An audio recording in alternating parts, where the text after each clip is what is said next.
Come on.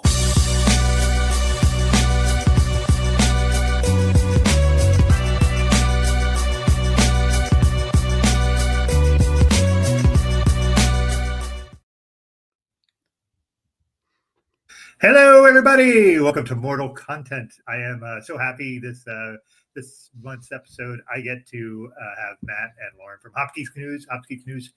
We're going to talk about the Marvel Universe, and I mean, we can't talk about we can't talk about all of it. I have a DC shirt on. Oh God, I will. I messed up. I'm wearing a beer shirt, so it's fine. Perfect. That's good though. That's always okay. Yeah, it's all right. Nobody knows. It's all good. It doesn't matter because we're here, okay? Yeah, that's all that matters. Yeah. So apparently my mic is a little low. I don't know. There's something with my mic going on. I haven't figured out yet. So if that's the case, folks, I apologize. I'm going to try to speak a little louder than normal, although I'm normally pretty loud. So anyway, we. What about that? The DC comics are in the Marvel Universe. Technically, he's not wrong because those comic books do exist, which I love when they do that because when you're watching superhero shows and stuff, you always wonder, do they have comic books too in these worlds? Like, what are their versions of superheroes? Because how boring is it that I have to write about Iron Man saving New York City from the 7th time? Like, can we think of something better? I don't know. I know I've heard Spider-Man at some point mentioned in some DC show. It was probably the Arrowverse. A show I've never heard of and never watched. So that's see, this is great though because I get to talk to you folks about it, and I know sort of a rudimentary thing about Marvel, but I don't know a lot. But that's how I learned. So I'm really happy you guys are both here. Before we get started, tell us a bit about Hope Geek News so we can talk about that. Tell us where we can find you, all that good stuff. All right. Well, yeah, Lauren loves to not pitch what we do, so I will. We are Hope Geek News. We talk about comic books, movies, TV shows. We do feature a wonderful beer of the week if you like beer. I am actually drinking a Very Green from Treehouse because I figured break out a good beer to come and hang out with some wonderful people such as Doug. And I know we got the man behind the chair over there, but he's here too in spirit, and then Lauren. So we talk about all that stuff. We're right now in super summer, so this past episode that you can go out to right now, of course, is Treehouse, baby. I went home. My parents live 15 minutes. Rub it in. My parents live 15 minutes from Treehouse, their Tewksbury location that just opened up at the golf course. So anytime I go home, I drive because then I bring home cases of Treehouse to stock my fridge because that's just who I am. I didn't ask to be born. But yeah, we are in the middle of Superman. We did the Christopher Reeve 1978 film this week, so you can go listen to that. Next week is the TV shows, all leading into the July 11th, or if you're like us or any Amazon Prime member, you can go see it July 8th. So we just talk, man. We enjoy a beer. We talk supernatural. We talk comic books, movies. That's just in the name. The name is where you find us. Easy enough. Yeah, great. Twitter, Facebook, Instagram, all of it. At Hope Geek News. Daniel, yes, he went to the Tewksbury location, man. If you guys get to that, it is bougie. It's so pretty though. Golf course. Oh my gosh. Yes, they bought this golf course. And the inside is beautiful. It's absolutely crazy. Yes, Smallville. Lauren went over Smallville. We did talk Smallville, yeah. Yes. I still have the Somebody Save Me song in my head on repeat right now. Because we actually just recorded that. Save me. We're good, man. We're here. So that was very expressive. Anything I leave out, Lauren? I don't know. I got on a tangent. I do have a question before we get to what we were drinking. Greg always says I get into too many things and he doesn't know how I have time. Y'all are on a different level. I'm really not sure how I'm friends with you guys on Facebook and Instagram and all that stuff, and I see how busy you are. And I'm just floored that you can fit all of that, all the geeky stuff in. I'm really floored. And well, we neglect our children and we focus on the geeky stuff. Fun fact, I have kids that are old enough to go ahead and feed themselves, dress themselves, do their own laundry. I taught them how to do the dishwasher. So while they're doing my chores I don't want to do, I'm watching all of this stuff and bringing I originally got into a lot of it with my oldest. My oldest is now 21. And so the first MCU movie I brought her to was Iron Man 2. So it was like a bonding thing for us is, how I got into a lot of it. And now she's moved out. So now I have to watch all this stuff on my own because my other two kids refuse to. But I mean, I guess maybe that's not a bad thing. I don't know.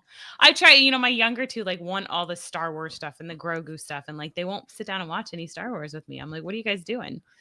And like my son's name is Logan, and he won't read a Wolverine comic. He won't watch any of the child appropriate stuff. But you do what you can. Yeah. All right, so let's start. Matt, you said Treehouse. What was the Treehouse beer you had? Let's start there. Oh, it's very green. So just they're one of their OG IPAs. It's a double IPA, a dense yellow body in the glass. I didn't get a glass. I'm sorry. I'm drinking this delicious beer. I'm committing sin. We are on mortal coil, and I'm committing mortal sin. I apologize, everybody, but it's delicious. It's 8.3%. And like I said, man, the Tewksbury location for anybody out there going to Treehouse. Yeah, the Charlton location is their OG. Absolutely banger. It feels like a lodge. But if you go to the Tewksbury on the golf course, number one, it's right next to a plaza that has like my all-time favorite coffee and bagel shop. It's called Perfectos. So if you want to get something in the morning, chef's kiss. But their pizza at this location is delicious. They sell spirits there. They have like a little spirits bar, and they have a big open seating. They used to do 3 pour limit. They no longer do a pour limit anymore. So that's really last time I was there, it was limited. I would have stayed there all day otherwise.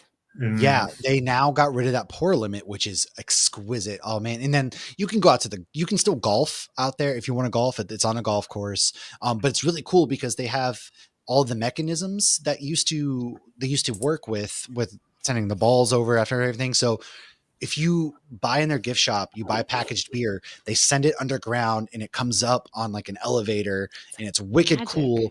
And yeah, or you can just order your beer from your phone and go park, and they'll bring it right out to you, put it in your stuff. It's amazing. Yeah. I love it's my go-to spot.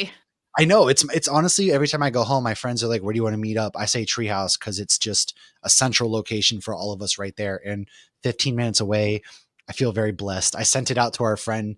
I sent him a case. He's from Mass, but he lives in LA. So I said, hey man, you want me to pick you up some? So it's the best. It's hard to say no to Treehouse. Yeah, it is. So Daniel mentioned Nelson Always again. I think I have had one Treehouse beer in my life, and I live in upstate New York. You think I'd have easy access to Treehouse? But you have a lot of good beer though up in upstate New York. Low key, upstate New York is very where you are. Where I am not really. Okay, that's fair. Okay. You get other half? Other half just kind of creeps in where I am. Now I live near Binghamton, so I don't get a bunch of stuff. Like I get a lot of Omegang. Isn't there a racetrack up there? That's I think where I heard of Binghamton. Well, Binghamton, Watkins Glen is a NASCAR track. That's about an hour and 15 minutes from my house. Okay. So we get quite a lot of other half here in Florida. Maybe they have a distribution center. Like what happens is I see a lot of beer places will have distribution centers in North Carolina so they can distribute. Yeah, they do. Like Sierra Nevada. Yeah. So anyway, Lauren, what are you drinking? So my beer choice is actually inspired by you. So I was going to drink a Tripping Animals tonight, and then Doug showed up with a Babe brew. So I was like, wait, I have one in my fridge. So Babe brew, this is one that was brewed at Ivanhoe Brewing here in Orlando. I got to go to the release, and so I had to throw it in my Ivanhoe glass. And it is a fantastic hoppy lager. Absolutely love this one. Yeah. I showed this to you because I know you've been part of the Babe. Am I frozen? Yeah, that's really cool. You're not. Your screen is. Your video's frozen. Yeah, your video's frozen, but your voice is not. So, gosh, you see what happens, Lauren? Jeez, can't take it anymore. Anyway, this Babe brew that I got. I went to Middletown, New York, and I met a few folks there that were there. Roxy is one of them. Roxy's fucking awesome. Her sister Maud was there, and another lady who does mowing. A girl, and she does like mowing beers. I cannot remember her name. My apologies to her. So what I have is a watermelon lime gosa. Ooh, okay. So, let me pour a bit of this. So what's interesting about, I am a big gosa fan. I love gosas. Now on the show, normally I drink whiskey. I'm making an exception because Lauren has beer Babe brewer. So cheers to you. Yeah, when I ran out to go grab this, my husband's like, what are you doing? I thought you already picked a beer. I'm like, I have to get a Babe brew. I have to do this. Yeah. So what's interesting about this, usually watermelon, any kind of beer is like, you're just getting watermelon for days. Yeah. So Right. this is very little watermelon. Lime is super present, which is nice. It's very citrusy. It's tart, which I like. I don't want my things sour if I can help it. Even sours, I want tart. So I'm a bit of a nerd on that end, but it was really lovely meeting a couple of the folks there. The place that had it was Aspire Brewing, which is absolutely massive. It looks like a warehouse. I mean, an actual warehouse. And they have 2 bars and a lobby, a giant lobby. And then they have all these rooms where you can rent out. Like there was a bridal, like a bridal party. Oh, yeah. A lot of movies have like weddings and stuff now. Yeah, but this wasn't a wedding. This was like the bride. Oh, like a rehearsal dinner. Okay. Yeah. It wasn't even a rehearsal dinner. It was like just their bridal party, having a dinner with everybody. Oh, and bridal shower. Bridal shower. Okay. I don't know. I went to a courthouse. I have no idea. I totally lost. And then there was like an 18th birthday party in another room at a brewery. They have all kinds of 18th birthday party, huh? I would get that in like Europe or the islands. In this economy? Yeah, for real. And here's the thing: they have 40 taps. Wow. And 34 of them are their own beers. Wow. Whoa, okay. All right. That's pretty impressive. That's insane. Yeah. And 3 of the other taps are their own seltzers, and then the other 3 are ciders from local cideries. So they actually had some good variety. It wasn't just 24 IPAs and no, it was not. They had I think they had like 6 IPAs, maybe 7, and then they had all kinds of German styles. They had a Belgian triple. They had all kinds of stuff. Their Pilsner they had was one of the best 3 Pilsners I've ever had in my life. And they said that's their actual best-selling beer is a Pilsner, which is unheard of for a brewery. So yeah, that means they make a hell of a good Pilsner. I feel like those kind of beers, it's like you can't hide flaws in it like a stout. No, you cannot. It has to be good. It is excellent. I bought that to bring home because I was like, I'm bringing some of that with me because that was super outstanding. I don't blame you. Yeah. Lauren and I are actually going to Asheville at the end of this month. And so we're going to hopefully go to Sierra Nevada and do their tour. They have a really cool tour that we can't do because they don't let under 12. And we'll have our families our kids with us. Yeah. But it's like you hike. So they have like 200 acres and they do this hiking loop. And so they have free range donkeys, chickens, sheep. And I'm like, I need to do this. Unfortunately, we'll have to meet back up with our spouses and without our kids. Yes. Yeah, so we're going to be there for 4 days, and so we're going to hopefully hit up like Burial and a few other breweries out there and do some fun stuff. Yeah, that sounds awesome. Like, there's so many breweries in Nashville. Good luck picking a few. There really is. Well, we've both been there before. Like my husband and I actually went there for our 10-year anniversary. And it was still like very much so COVID protocols when we went. So there were certain things we couldn't do, but we were still able to, like my favorites were Dissolver and Burial.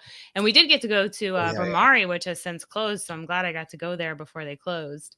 But yeah, we'll just pick especially with the kids. We're not going to drag our kids to breweries all day. No, it's going to be, we got a nice terrible idea, but yeah, we have a nice out Airbnb. We picked it for the hot tub and the views basically. Yeah, we'll get the beers at Burial and then go back to the hotel and the kids we're can play. Gonna get up the breweries to grab the beers and then we'll just chill in the hot tub. I'm bringing like my inflatable screen and projector so the kids can play games and watch movies and we just that'll be fun. I think I'm honestly most excited for Sierra Nevada, Asheville, because when I was there in 2021, they were closed because of COVID.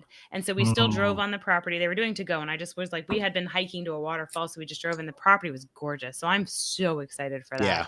But the only tour we could do that wasn't like sold out and wasn't 3 hours long was the 45 minute, like basic, like $11 tour. So I was like, I will take what I can get. My husband's like, I will sit with the kids while you go do the tour. Yeah, we figured we're going to do sliding rock and do outdoor adventures. So it's a perfect time. We're going to do it when we're all getting dinner. So we can go do it. Yeah. Out families eating dinner. We're taking a beer tour and getting to hang out and do some beercationing. That's awesome. I'll be interested to see what Malt Disney World. I love it. As somebody who lives 30 minutes from Walt Disney World, that's amazing. Really. I'm a little upset. I never thought of that myself. Honestly, it's genius. I did send you guys a TikTok video where they compared people that have drive Jeeps and have ducks in their windows to Walt Disney adults. Because I thought that was fucking hilarious. No, I think the people with ducks in their windows of their Jeeps are worse. Okay, at least we have fun. I don't know what's fun about projectiles in your car, or I don't know. You know what's funny? Clutter in my car drives me nuts. So I feel like all of those ducks lined up that's would a drive guy me thing. nuts. Yeah, I have clutter. But it was funny because I walked by a Jeep like the next day covered in ducks, and I told my husband that. What did he say? He's like, yeah, well, he doesn't think highly of Disney adults, even though he's married to one. So True. All right, well, that's good to know. Yeah, let's just say tomorrow I'm taking our middle kid to Disney, and he is not. He's staying home, and yeah, he's good. He doesn't ever go to Disney with us. I'm so jealous. I want to go to Disney. You're not jealous because I told both of my kids, the other kids in camp, you will do whatever you want to do. And Logan wanted to go to Animal Kingdom, spend all day at Animal Kingdom. I want to go to Animal Kingdom. Do you know what Brielle wants to do tomorrow? She wants to go to not all 4. She wants to go to all 6 parks. So that she sounds wants like to a go dream. To all 4 Disney parks and Universal and Islands. That means sounds amazing. Going through 5 different security lines. That sounds amazing. Parking at all these different things. I like her go spirit. on a ride and get a snack and take a picture in front of the main icon for each thing to have it count. Those are the rules. She's mapped it out. She's already written down the snack she wants. I told her Universal and Islands are a maybe. I'm not committing to that. So that's what I'm doing tomorrow. So if you don't hear from me again for a while, that's why. I'm telling her right now. I just texted her. I said, hey, don't let your mom knock it. It's a great idea. Just text Brielle. I did. I said, it's a great idea. This is an amazing idea. I am very jealous. That sounds horrible. It's going to be rough. And it's probably going to be like 100 degrees tomorrow because it was today. Again, sounds horrible. Florida heat. Oh, God. I was running and it's 90 degrees with humidity and I thought I was going to die. So I can't imagine Disney parks with the amount of people in just... It's still Disney, though. I'm happy. I'm sweating, but I'm miserable, but I'm happy. Okay. Oh, I am too. But the least desirable part is the security check and the driving. And she wants to do all that. That bad. And you could take just take the train. But if you take that, then you run the risk of it being down when you go back. And it's faster if you just drive. So we did put it into Google Maps. So it's 24 minutes to go to all the 4 parks. Oh my God, this sounds like so Get your Disney tips. This is my dream. This is your guys' nightmare. You know, I've never done it. I'll pretend to be you. I got this. I've never had doing all. It's like a Disney adult do the Mission bucket Impossible mask. Do the Mission Impossible. I am now 5'5" and a woman, and I love Disney. And this is me. Yep, that's me. Don't look at the picture. Just let me go. This is my fingerprint. Don't look at the fingerprint. Oh my God, this is me. Okay. Gosh. Universal's face. Disney during Pride Month, you would do this. Jeez. Okay. All right. So let's get to some Marvel stuff if we can, because I could bash Disney all day for a lot. Bash. But, yeah. And it'd probably all be very much so accurate and made sense. But yeah. Yeah. So I figured we'd start with kind of a Marvel overview. And what I mean by that is just, all right, so Marvel's been around. I mean, the Marvel movies, and I'm talking about the modern Marvel movies. For what? They've been around for 20 something years. I don't know exactly. Yeah. So I mean, for MCU, we go back to 2008. Yeah, 2008, man. I thought it was earlier than that. Well, I mean, Blade saved Marvel, but really the MCU kicked off with 2008 with Tony Stark and Iron Man, which was a gamble at that time. Now made X-Men and Spider-Man canon, which kicked off in 2000. Oh God, unfortunately. Okay, I am all with you on the Blade thing because I love the first one so much. It's campy and awesome, and just the other two is maybe not quite as much. Blade 2 was fine. Blade 3 was a mess. But we got Wesley Snipes back because of Blade 3. So true. That's true. So yeah, there is that. But one of the things that I'm curious is because kind of there was a narrative for a bit. I think it's kind of quelled down now, but there was a narrative for a bit where Marvel was kind of ruining movies because everything was a superhero movie and everything was sequels. And there was that whole sort of narrative. As Marvel fans, I would assume, what is your opinion on that? Was that much ado about nothing? What is just nonsense? Do you think there was some validity to it? I think there's a tiny bit of validity to it, but I think it has more so to do with streaming and the prices to go to movies. because the fact of the matter is I only pay to go to the movies if it's a superhero movie or if it's like a new Disney movie that I'm going to see with my kids. So like that other kind of movie, like that I heard was really good and might have a great story. It might be something that did great at a film festival. I'm going to wait to be able to stream that at home because I know I'm going to be able to pay $3 or $4 in a couple months and watch it at home. And I don't need the full theater experience. Our TVs are giant now. I don't need to pay $20 a person to go see a movie that I can enjoy probably better on my couch. Well, So I mean, yeah. I think the streaming has a bigger impact than Marvel has. When you talk about being able to enjoy it too, I feel like a lot of people have lost the etiquette of how to act in movie theaters. I've seen it in person. Oh, I saw it at the Batman. Yeah. Yeah. People don't really know how to act in theaters anymore to begin with. So when you go out in public and you're trying to watch this movie, I can watch it at home. I can pause it, right? Or I can tell my kids, get the hell out of here. Like, the fuck you doing? Get out of here. Shut up. And then I was just telling Lauren, this is the first time I paid for a movie in a while because I've had Regal gift cards. So to go see Superman for a family of 4, it was $75. That's expensive because that's not counting your snacks and stuff, right? The snacks are crazy expensive too. Exactly. So then you're going to pay $6 for a box of candy and then 10. Beer is only $1 more than a soda. Right. See, so, if you want a water and stuff, so it's, it's really crazy. And I bring water. I've never been stopped with water. I never. Well, we buy. I mean, I walked right in. We saw Lilo and Stitch the other day. I walked in with a little Ozark cup full, and my husband's like, "They just let you walk in." I'm like, "I don't even try to hide it. It's water. Like, what are they going to tell me? Worst case, I have to dump out my water." That's true. That's fair point. I will say though, I think the way that Marvel has hindered the movie making now is everybody wants to do a shared universe and everybody wants a universe because they've seen Marvel do it. And that works with superheroes. Superheroes, you could do shared universes. Now, if you're talking about a movie like Sinners that WB wants to do a sequel and it's a very closed off standalone movie, there's not a whole lot you can do with a shared universe, but people just want a shared universe because, hey, you really enjoyed this movie. How about 6 spinoffs? We talk about the housekeeper and all of this other stuff, like John Wick, for example. Now we have the ballerina movie, which I want to see, which was excellent. I do want to see it. I love John Wick, but for example, I mean, right? It's this shared universe.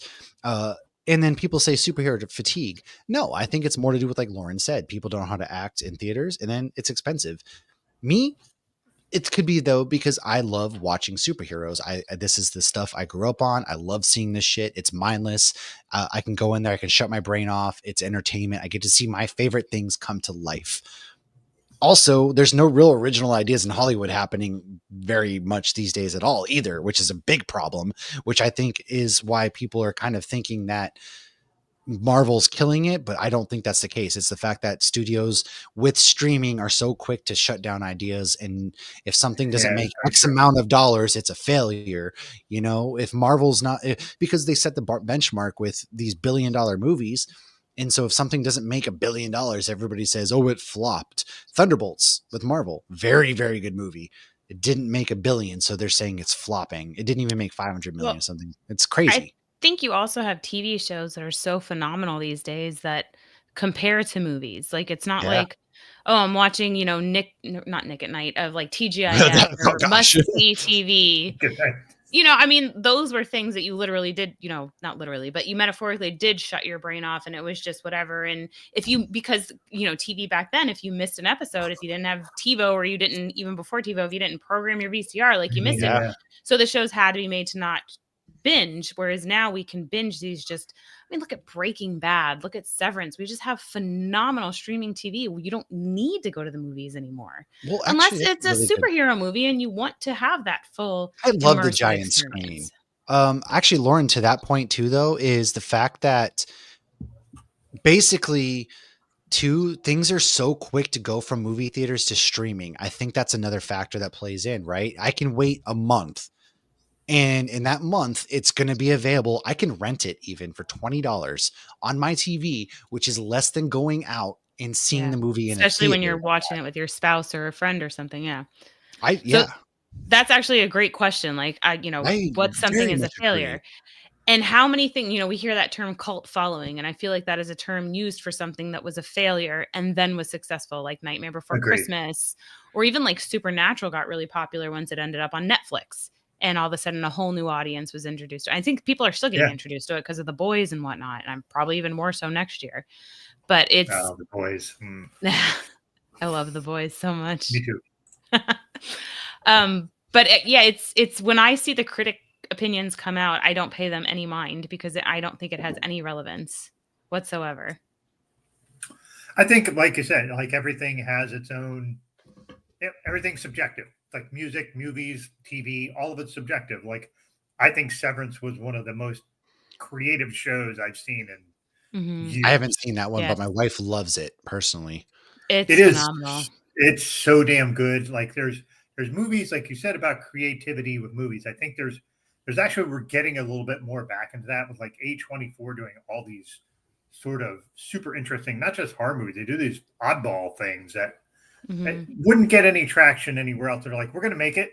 Hey, we'll make these movies that are niche. Something like Long Legs was like not an A24 movie, but Long Legs was a really niche horror movie for me. It was, and I thought it was good too at the same time. Yeah, I thought that was one with excellent. The hand that A24 did that was really good. Oh, Talk to Me. Yeah. Talk to Me. Oh, and I saw the people that made that also did Bring Her Back. I saw that in the movie. I haven't seen that one. Was it good? It was really good. It was really good. I've heard Bring Her Back was really good. I wanted to see that one. Very gory. It's very gory. So gore is not your thing. So my daughter was like covering her eyes. And she was like, this is gross. There's some really gross parts to it. But the premise of it is really, really interesting. They did a really great job with it, I think. What's funny is you're talking about movies, and I'm with you, Lauren. If I can sit in my house on my TV, I have my snacks. I don't have to pay. I bought them, and they're cheaper than what I would buy at a store. Like I'm going to sit there with my snacks, my drinks, if I want to. Better drinks. Where I live, my got my own beer. None of the movie theaters where I am serve beer. None of them. Oh wow! All of ours do now. I have one, the Movie Tavern, because you can buy like food and do it there. But I have a Regal. Cool. They don't serve beer. Our Regal has an actual bar. And when we saw the Barbie movie, the bartender the bartender was dressed as Ken, and it was amazing. Well, I mean, the beer selections too, more often than not, aren't the best thing. So I can grab a Treehouse from my fridge just because it's right here, right? Watch this movie on my own couch. Pause it to go pee and not be going like this. Oh God, am I going to miss this? I'm sitting there like, drink a beer. Or you have to look up that site where it tells you the best time to pee in a movie. Or like I have kids too. Like my kids are 9 and 6, excuse me. Right, having to get a sitter. Or how babysit, right? Like we're getting to the stage where my son can start staying home for a little bit, but my daughter can't be home by herself, and he's not babysitting her. Like that's not that stage. So yeah, I mean you have to pay for a babysitter. So that's $100 on top of at least $100 on top of your movie tickets. And I won't even bring my 13-year-old because she made fun of me for during Spider-Man. So she's not allowed to go to the Marvel movies anymore for a while. Oh, so you want to make fun of me? Ha-ha! It's like Tobey Maguire shows up and she's like, why are you crying? I'm like, yeah, enjoy your last Marvel movie. Yeah, guess what? You're never going anywhere. Exactly. Run what is Run? Run Pee. Okay, I was like, what is that? Where can I go in this movie to go pee? And that's actually where to say, here at this point, go. That's actually a really clever idea. I always forget those exist because I don't know why. I just hold it because I'm a man. No. As a man of but I'm getting old. And I can't hold it. I can't hold it. I'm like, I better go now. As I get older, I find it harder because I drink a lot of water during the day anyway. So I pee at least once, if not twice an hour, because I drink so much water that I can't sit there. No, I pee like 15 minutes after the commercials have started. And then the second they say so-and-so will return, I run to the bathroom again. Lauren, you just brought up a really good point about commercials. Okay. The problem right now too, I think with movies and why it's so detracting is a movie would say start at 6:30. You still have start till 7. You still have 15 minutes of commercials, not minimum. Previews, commercials. Oh yeah. And then the previews start. And that pisses me off. That is my boomer take is why am I watching soda ads for 20 minutes and He's then in his 30s, let him do it. I'm past my prime. But no, it's just come on, like it is ridiculous. insane. But you know what? I feel like where they've messed up in that regard is like we paid for our seats ahead of time now, so I'm not in a rush. I know I'm going to have a fine seat. Whereas like Avengers, I remember when Avengers came out, and I was pretty pregnant and like lined up at midnight so I could get a good. Well, I was like 6 months pregnant. I wasn't huge, but I was, pregnant enough that you're enough. See, like, but I saved my 2 cups of caffeine I saved for the end of the day, so I could stay awake for the movie. But like, I stood there, and I remember I had to leave the line for a little bit because the girl in front of us was smoking cigarettes, and I couldn't. But but like, we used to have to line up, and then I remember for X-Men, Wolverine Origins. One of our really good friends is a paraplegic, and like all of this wheelchair seats were taken, and so they're like, okay, we'll put you into the next theater, and you guys are the first ones in. So like, we didn't get into that theater till 1:00 in the morning because this was also when it was midnight. That's right. So now you can pick your seats ahead of time, so it doesn't matter what time you show up. I know my wife's always like, "Why are you in a rush?" The preview we have. Why are you? Because I'm still stuck in 2005 where I got to stand outside for 6 hours. Okay, I can't. This is who I am. I don't know what to tell you. Josh did that when we saw Lilo and Stitch the other day. He's like, the movie starts at 1:30, and I'm like, yeah, we don't have to be there till. Yeah, but we have to watch 7.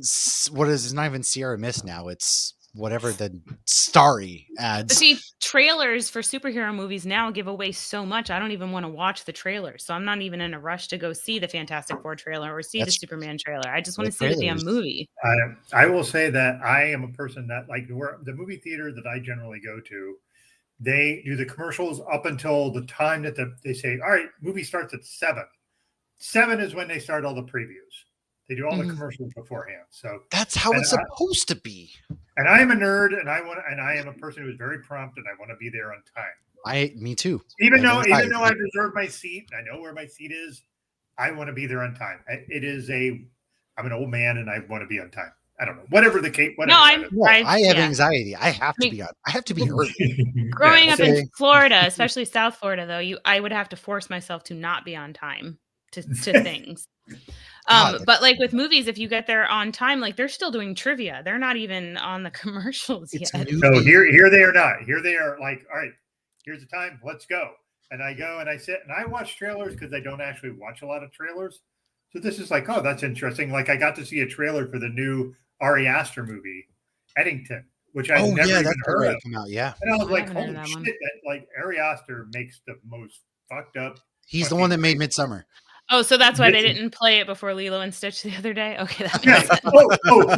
funny Lilo and Stitch thing. My wife and I were going to see, I forget what the fuck we were going to see. We were seeing this movie and we sat down and I'm like, man, there's a lot of kids in this. And we sat in the wrong theater. And all the Lilo and Stitch theater, we had to move to go to the theater. I was like, I feel like they should not be in. I think this is an R-rated movie, and they were just dropping people, all these kids. So that was dumb of me. But anyway, I like seeing all the previews. I do too, man. I do too. I'm a sucker for it. I'm always going to watch previews. I used to be, not anymore. I don't care about spoilers so much, I guess, anymore. Wolverine and Deadpool ruined me. Yeah. Yeah, that's fair. I'm just saying that's for me. Also, before we move forward here, I want to say this is the scotch that I actually had picked. Well, it's like a Viking brand. That is a Viking brand. No, this is an Islay. This is my favorite region of Scotland. This is all the peaty, all the smokiness. This is one of my favorite brands. Is Ardbeg. And OA is kind of their mid-level. And by mid-level, Scotch is fucking expensive. So this is like a $60 bottle of Scotch. And my wife got it for me for my birthday. So nice. Ardbeg is really super tasty, really delicious. The good thing about Scotch for me is it's sippable. It's just sippable. Whereas with beer, I drink too fast. I can absolutely just drink a beer in fucking like 5 minutes and be like, that was dumb. Yeah, this is 3/4 of the way gone already, and I'm just like, bleh. That's awesome. My kids always give me shit. I drink too slow. Come on, Mom. Or drink slow. I'm over here like it's going out of style. So wait, before we move on to the next Marvel topic, how do you deal with the fact that your beer gets warm? Like, I get it if it's a stout. I mean, it doesn't get, right now I'm in my air conditioning. It still feels cold. I'm a big advocate of certain kinds of koozies, like if we're out on the boat or the beach. So this was actually because I've now my daughter moved out, so I'm in her room, so I don't have a beer fridge. This toadfish koozie my room will actually. make your last sip of beer cold when you're on the boat, and it's suction, so it sticks to the paddleboard and the boat. Whoa. And this brand toadfish, I don't work for them, I promise. But when you buy something from them, they plant oyster beds, and oyster beds are natural filters for the ocean. So nice, very nice. So that's how I keep my beer cold.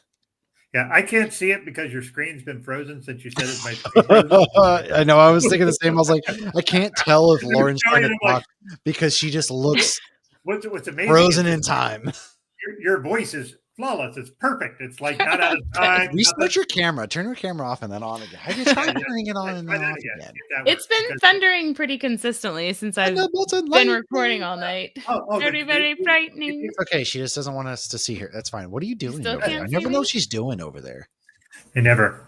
We don't need to know. Ma, where's the meatloaf? I was hoping somebody would pick that up. She's planning her 45th trip. Listen, I try to go social cues, okay? I don't know what you're doing over there. How am I supposed to? I cut people off. How am I supposed to know when you're trying to talk? Yeah. Come on. Everything's clear for me, man. I don't know what's happening. Oh, wow. Must be nice. Look at you. Well, there's at the bottom, there's a stop cam, and you can start it again and see if maybe that works. Okay. Maybe just remove yourself from there. Yeah, there you go. Bye, Lauren. Am I back? Still frozen. Oh no, we lost all together. Can you see me now? Nope, you're just. I just see your name. No, we don't see your image. This is fun. I see you guys. This is. Ladies and gentlemen, I feel like I'm playing musical chairs. Like we're trying to move you around to see if that helps, but it doesn't. Oh. Well. So, hey, we know we can hear you. She's imagine it's a ghost. I'm gonna follow you home. Oh. All right. So next thing I want to get, because I think this is going to be fun. This is going to be Marvel hot takes. Matt, start with your hot takes for the Marvel universe. Iron Man 2 is a good movie. No, it's not. And Iron Man 3 is the worst Marvel movie that was ever made. Iron Man 3 is better than Iron Man 2. It is not. Iron Man 2 is a good movie. You have a good moment in that movie, especially when Rhodey is in his suit with Tony and they're in that little thing taking on the robots. That's a great sequence. It's a great sequence. I found my bird. Justin Hammer, great villain. Love him. Yep. He's so goofy. Iron Man 3, trash. I like him better in White Lotus. Iron Man 3 is awful. You're not like it. Iron Man 3 is a Christmas movie. Tony Stark is just walking around as Tony Stark across America. You know, Tony Stark is he's not sneaking through. It's like this random level in a video game that they have to put in that you need to sneak through. And now while I'm at it, Thor: The Dark World is actually not a bad movie either. I actually like Thor: Dark World over Love and Thunder. I will say that right here and right now. I think I would agree with you on that, actually. So that's kind of a couple hot takes. I don't have anything that's too spicy, I guess, unless you want to consider Iron Man 2 being good. But Ant-Man is my favorite solo superhero film from the Marvel Cinematic Universe, the first Ant-Man. Obviously, I don't talk about the other ones, but it's a heist movie. I love Paul Rudd. It really got me invested in Ant-Man. I loved Ant-Man, and I think that, and not for nothing, Ant-Man also saved the MCU, because without Ant-Man, you don't go do time travel. You don't get to snap everybody back into existence. Everybody doesn't come back in the game. So I guess maybe my hot takes aren't. I don't know. I think the hot takes are what you make of them. I think. God, we lost Lauren again. Oh God, look at her. Where'd she go? Lauren, did I make her quit? I made her quit. Can you still hear I said me? Iron Man 3 sucked, and she ran away. She literally is like the ghost that comes in, haunts in. I'm out. Right, podcast Lauren. Over. I'm just going to get Martha and dip out. I guess, what is your hot take? Do you have hot takes, Lauren? I have hot takes. Can you hear my hot takes? Thor is beautiful. Chris Evans with beard is better than Chris Evans without beard. Lauren, I don't think that's a hot take. I think everyone. No, I was just kidding. As a hetero white guy, I totally agree. I also think Black Widow was actually a good movie as well. I'll say that. Oh, too. Black Widow is a phenomenal movie, I think. Yeah. I think that movie is severely underrated. I think that the timing that it came out was terrible in more ways than one. It should have come out earlier in the MCU, and the fact that it was the first movie after COVID did not, bode well with it. So my hot takes, I do not like Iron Man 2. I do think Thor Dark World is good. I think Ant-Man Quantumania is actually underrated because I feel like it was the first movie I genuinely feel like was a comic book movie through and through. People were like, "Oh, we want everything to be comic accurate. Like we're done with all your like making everything dark and realistic." Which let's recognize if they had come out with the 2000 X-Men and just put everybody in yellow spandex, people wouldn't have gone and watched it. They would have thought it was a movie for kids. It was going to just be X-Men the animated series in live action. They wouldn't have given it the time of day. They had to make it dark and gritty. But then after 20 years, people are like, "Oh, we don't want this dark and gritty anymore. We want comic accurate." Like it only took 20 fucking years for Wolverine to wear his yellow jammies kind of thing. But Quantumania was very comic accurate. It was a comic book movie in the MCU and people crapped all over it. I don't understand why everyone's mad about them using ants to defeat Kang, because listen, he was getting his ass whooped by Kang, which was a great fight sequence. And then, do people not know science? Because ants are legitimately very strong creatures. I saw a video of ants performing surgery on another ant to keep it alive. That's how crazy ants are. And so when Ant-Man, Hank Pym, who, mind you, created Ultron in the comic books, who then Ultron kills the Avengers, no big deal, uses the ants to take Kang off and beat him that way. I have no problem with that because, again, you're in an Ant-Man movie. They use the ants. I agree with Lauren. I personally I didn't hate that movie the way people did. I thought it was a pretty fun movie. It was fun. I think the big thing is people forget how to have fun in movies. Truly. I don't think everybody expects Oscar performances, but you gotta have your fun movies because sometimes you just need to hear Michael Douglas say, "Holy shit, that guy looks like broccoli." Yeah, okay, but and then Bill Murray shows up. It was hilarious. Yeah, and it gives like a lot of diverse aliens and species inside the quantum universe as well. You know what? Michelle Pfeiffer was in it. Oh, Michelle Pfeiffer is still a snack too. Like, not for nothing. She was fine. Ooh, girl. She's aged beautifully. I would give Quantumania over Love and Thunder as well, Daniel. That is a hot take, and I agree with you. Here's my thing with Love and Thunder. I liked Love and Thunder. However, the ending was garbage. I thought the ending was a cop-out. It was such a great farewell to Jane. I thought that was beautiful. I loved seeing what happened with him and Jane. I loved seeing like Thor, getting through his trauma and everything and getting back to feeling good, separating from the Guardians. We saw all of that. But then the ending was just Gore the God Butcher wouldn't just be like, "Take care of my daughter and I'm out. Peace." Gore wasn't a butcher at all. They go and he was a deli worker. But I do wonder, it's like if they hadn't cast Thor's daughter, like would we have gotten the same similar end? I don't know. I don't know, but I very much agree that Gore the God Butcher, who is an absolute badass in comics, was a nothing burger in this movie. Absolute nothing. And I have Christian Bale too. Like, come on. Right. And I have a big issue with the fact that they he gives all the kids his power, which I don't mind, but it also seems like a cop out. And so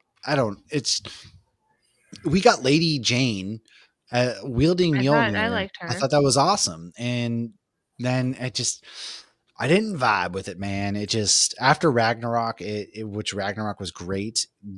I personally, I don't think Taika Waititi should touch another Marvel film, in my opinion. I don't want him to touch another Marvel film. I don't. But he did Ragnarok. He did, but then he also did Love and Thunder, and he thinks he gets too goofy now. And so that's what I'm saying. Like, he kind of... Maybe he should do like a Disney short special for like Christmas. I don't know. I also think that they really need to go and find diverse actors. But I think if you truly want the MCU to quote unquote be back, like people think it ever left when it didn't, I think you need to let movies do what Thunderbolts did and tailor it to the story you're telling. It doesn't always have to be this big CGI fight. Like, I thought Sam Raimi, he was awful. Whatever he did with Multiverse of Madness, awful. And so you don't have to bring in these big name directors and tell the same kind of generic formulaic story where there has to be a CGI fight at the end. I love that Thunderbolts was about mental health, and I love that they didn't just big punch to beat the bad guy at the end. That wasn't what it was about. So there you go, Lauren, you're back. Video works. Yay. Hooray! And so I wish they would give directors a chance to tell their stories and allow them to make genre versus superhero. So if you go in genre, like Multiverse of Madness could have been a horror movie, but Sam Raimi just effed it all up. Thunderbolts was a very big mental health piece. So if you allow these directors to make these one-offs, these movies, and tailor them to different genres, I think you're going to see a different take on superhero movies going forward versus big CGI fight has to happen here. Go. Right. Well, and Thunderbolts is a good point too, because it's like I enjoyed Thunderbolts, but for me, I felt like it missed something. And I think because they were trying to go into the whole mental illness, and I love that they're doing that in the MCU, but I think it's better done in the Disney Plus series because you need time. You can't just cover mental health in a movie. However, I don't think that they covered it or fixed it in Thunderbolts. I think they have a ticking time bomb. And so I didn't love the ending because I felt like it was too quick. It was like a Love and Thunder ending, and it wasn't properly done. Now, if it explodes in their faces later and then they have to properly deal with it, then it will pay off. Like I liked Eternals, but I think that Eternals was so much compacted into one movie. What I think they should do with the Eternals is like take a page out of the Star Wars book. Take these characters who've been around the entire time and have them fill in the holes and the gaps that we as, the audience have been like, hey, we didn't love that, or what happened here? Like the Eternals were there in some way, shape, or form. So do a spinoff, do a short, do something. You got Disney Plus and you got theaters at your disposal. Like utilize that. You cast that movie beautiful. The origin comic book stories for those characters are fantastic. You got Jack Kirby to thank for that. And then that movie didn't do great. A lot of people hate that movie. And I feel like that was a big miss, so to speak. Also, where the hell is Shang-Chi? Oh, hey, that's one God, of the, I know. That comes up later in my questions. Okay. I want to say I have 3 hot takes. Let's go. I am not much of experts as you folks on Marvel Universe, but here's my hot takes.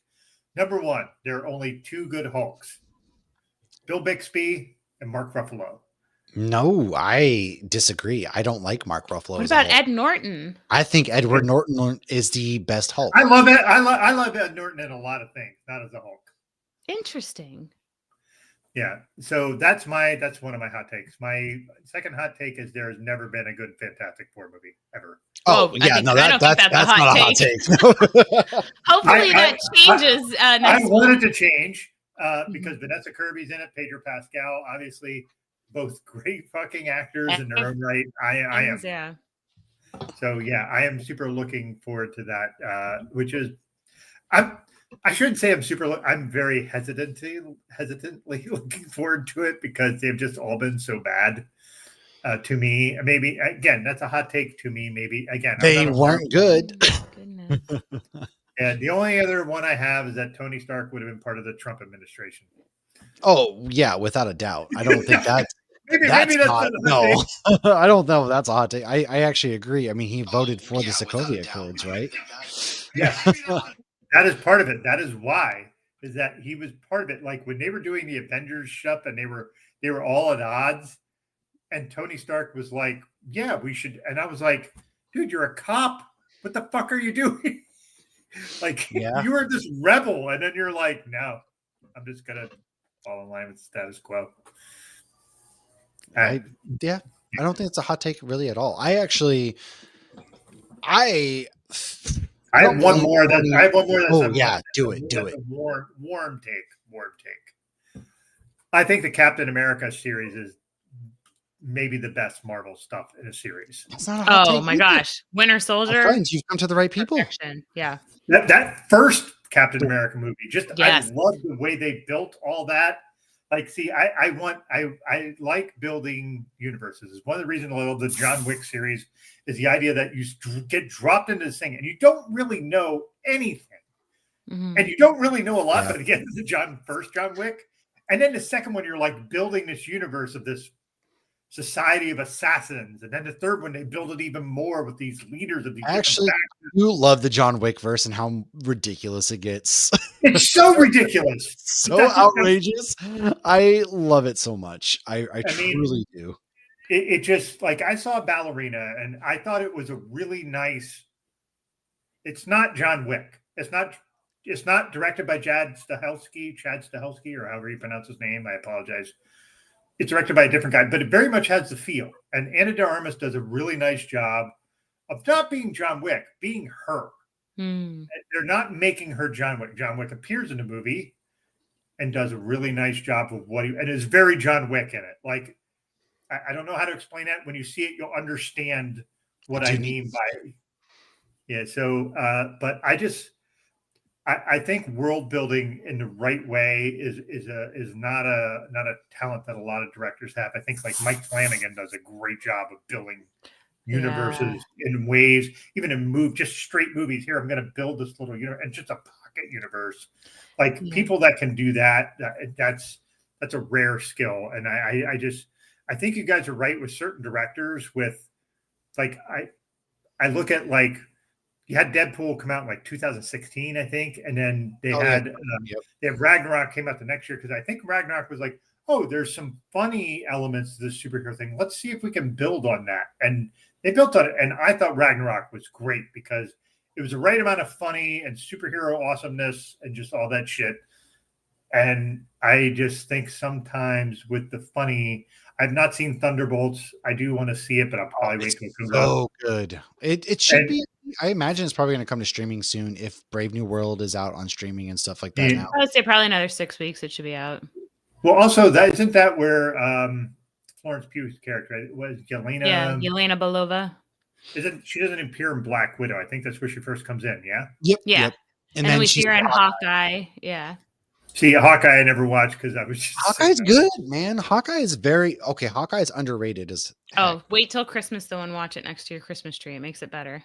Yeah. Oh, okay. Well, then I will do that. So, yeah. So maybe my hot takes weren't such hot takes, but like Well, I mean, it depends. Again, it could be a hot take. I find it interesting that you guys don't like Mark Ruffalo as Hulk. I don't think it's Mark Ruffalo's fault. I think the writing doesn't know. I don't think they know what to do with Hulk. I thought that in Age of Ultron was the closest that we've seen to a good version of Hulk that Mark Ruffalo has given us. And Avengers. I think Age of Ultron was not one of my favorites. I like that movie. Honestly, upon rewatch, Age of Ultron's a better movie upon rewatch. Maybe if I have to rewatch it, but okay. I don't like Professor Hulk. I think Professor Hulk sucks. No, I don't like it either, especially because they're two different personalities, and Professor Hulk is Bruce. It's not Hulk. Right. So I feel like we're just completely suppressing the Hulk personality. That's the big thing, right? And then we never see him in Infinity War. Like the Hulk never comes out. I thought that was misstepped big time. And that's why I like Edward Norton, because I thought Edward Norton really played into the duality of Bruce Banner and the Hulk. And that's a big thing. It's a good movie aside from, I love The Abomination. But you guys are not fans of Eric Bana as Hulk? Nah, it's not his fault. He's all right. Right? It was also, they made him too big. They went too far. Also, Eric Bana is a pretty boy. He's not a good actor. Well, when they cast, he was good in Troy. When they cast Mark Ruffalo, I was hesitant because to me, Mark Ruffalo was only known for rom-coms. Like he wasn't known for action. That is true. Actually, it's funny that Mark Ruffalo was known for rom-coms. Like that will come up on my. But he was also known for very serious roles too, because he did, what was the one where he was a reporter in Boston? Oh, was it the serial killer one? Oh, it was Zodiac. No, well, he was in that too, but he was also the one where he was a reporter for the Boston, and he was trying to expose Catholic priests, and he does the whole. They knew, and they let it happen, and he did this whole thing. I'm from there, and I don't remember the name of the movie, but. I thought that they just like in Age of Ultron and Avengers, they did the good duality of him struggling with him and Hulk, and then they just dropped it completely. And they also tried to build up him and Nat. The relationship with him and Natasha was it didn't work. Movies I need to watch. Also, the movie that he did where he was a reporter was Spotlight, where basically it was a whole showing how Spotlight was like they were trying to expose the Catholic Church and all the abuse that was going on. Okay, yeah. And he was awesome in that. And So he did another one where he was also like he was like a gay character in this one, and he was so good. Why do I know that? It's not because I feel like I can picture the other guy that was in a bunch of other stuff too. And now I have to find what it is because I can't remember what the fuck it was. I'm like adding to the list of movies I need to watch tonight. In the 2 podcasts we've recorded, I have 3 movies so far. Give me another one. But I liked your point with Mike Flanagan, where Mike Flanagan has built this universe on Netflix, but it's not connected. But what he's done beautifully is that every Halloween, I'm like, ooh, does Mike Flanagan have another series? And you see the same characters, but they're completely different standalone stories, so people don't feel overwhelmed to jump in any given year. And I think a lot of people feel overwhelmed to jump into the Marvel universe right now, or Star Wars. Yeah, I will admit, like I watched the very first episode of the first season of Andor because I heard so many good things about it. Oh my God, Andor season 2 is the best Star Wars ever. And I am like really intrigued by it, but if you don't have an existential crisis with what the current events in the world, then you might not want to watch Andor season 2. There is some mirroring to our current events. It's a 1-for-1 shot almost. Yeah. So I really just started, and I see. Here's the thing: I'm sort of a masochist, and I want to see all that awful shit because I want to understand it and know it. That's my problem too. Yeah, that's how you fight it better. True. Yeah. How do you stand up where it's when you don't know? It's bad when you don't know. It's exactly right. So yeah, I mean, I think there's some, like I said, there's you could take a million hot takes from Marvel. I mean, I like the Marvels, and that's a hot take. Even though I like the Marvels too. A lot of people. I thought there's a lot of. We had a guy arguing on our TikTok, comparing eating crap to liking the Marvels, and then we realized crazy. Yeah. Well, I was responding to him very kindly. Sandwiches for breakfast. Boosting that, right, exactly. They use their powers and stuff like that. I should have channeled my Happy Gilmore, but it was funny because I'm responding to him very nicely because I have responded nicely to trolls, and sometimes they respond nicely back. Their comments not meant vindictive; it can just come off across. But this guy was very vindictive, and finally, I realized he hadn't even seen the movie. And that's welcome to the modern day social media landscape, right? I love this Marvel. I need Kamala Khan in my life more so. Definitely. I really, really do. Okay, so there was also the sort of what was the one with Vision? Oh, WandaVision. There was WandaVision, and then there was Agatha all along. I loved Agatha. Agatha was a good show too. I love the holiday stuff they're coming out with and pimping it at the holidays. I love that. So the only Marvel TV show I actually didn't really like was Moon Knight. I loved Moon Knight. I didn't like Moon Knight. Matt, you meant to say Secret Invasion, not Moon Knight. I completely forgot Secret Invasion existed because I blinked it from my memory. That's how bad Secret Invasion was. I think that one goes without saying. I have my Moon Knight as an answer for one of Doug's questions in a minute. Okay. Well, let's get to that one. So the movie Marvel characters that you'd like to see or see more of, and see means like you haven't seen them yet, or see more of ones that have been. So, Lauren, why don't you start since you're there? Let's go. Damn, dude, she froze again. I'll see your screen's frozen again. It's okay. Lauren, who do you want to see more of? Also, this is the best. Her screen is frozen like this, like she's ready to fight somebody. I know she's got her boxing mitts up. I don't know if she's there, but if she's not there at the moment, maybe she's figuring out her screen. It's Shang-Chi, guys. That's the answer, obviously. Mm-hmm. Like, I'm with you on that. Very much so. Shang-Chi was a very good movie, and then we just haven't seen Shang-Chi since his movie came out in 2021. All right, there she is. She's back. I was covering for you. Struggling tonight, man. Who's the Marvel? I said Shang-Chi for this one. Who's the Marvel character you want to see return and get more screen time? I would obviously like to say Hugh Jackman's Wolverine because I'm just being selfish at this point. But honestly, no, I'm going to say Moon Knight. I thought that Oscar Isaac did a fantastic job. He played multiple characters beautifully. We left on a cliffhanger with Jake Lockley, which was one of the characters I was most excited to see. We didn't actually get to see him. I do. And he was introduced in Werewolf by Night, which is like, where's Ted? I would love some more Ted. Yes. Man, I want more Marvel presentations. I think they really need to lean into doing. We're getting Punisher will be one, I right? know, but in my opinion, they probably should do 2, 3, maybe even 4 special presentations with how many characters. Holiday ones. A Guardians holiday one was beautiful. But you're right, though. Silly, cheesy, fun. There was so much potential with Moon Knight, but I think their issue was you have these split personalities. You give them 6 episodes, 30 minutes each. You didn't really give them a lot to work with. Wait, are we talking about 3 and Moon Knight? Because he also played Apocalypse. Are we including that one? Oh God, no, we don't. Okay. I'm talking about his split personalities as Moon Knight. You didn't really get Black a whole Knight lot to special explore. presentation. Yes. See, we got Black Knight and Eternals, and then a Black Knight disappeared. When are we getting any? The not so young Avengers and anymore? Blade was at the end of that. Oh, and then we saw Thanos' brother at the end of what movie? Harry Styles showed up at the end of Eternals. Eternals, yes, with the this is all stuff I didn't know. was the troll dude. Yeah. So that guy in the Eternals movie, Harry Styles shows up in the special extra credits.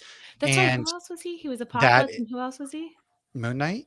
Oscar Isaac was Moon Knight, Apocalypse. I think he did play somebody else. No, he was Poe Dameron. You're thinking of Star Wars now. No, I know he's Poe Dameron. I don't know. Poe Dameron is in Fortnite, by the way. If your kids are playing. Oh God, I played Fortnite for a bit. I like Fortnite. I do. I play too. It's not terrible. Okay, I'm just happy to be on Indiana Jones right now. He's in Rise of the Resistance. Yeah, so like Fortnite is something my wife and I play together. Like we'll take turns playing. Yeah, well, there we go. It's the only video game we do. Lauren, what did you just open? I heard that pop. What you got?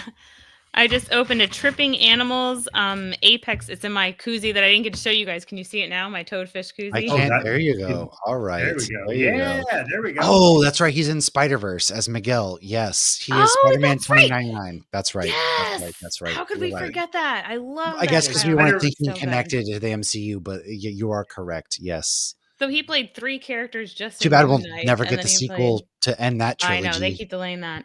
So this is called Apex Mine from Tripping Animals. And if anybody likes hockey, the Florida Panthers are doing really well. Tripping Animals is morale. Go Edmonton. I want to boo you and I want to kick you off. I hope you disappear again. Disappear. Oh my God.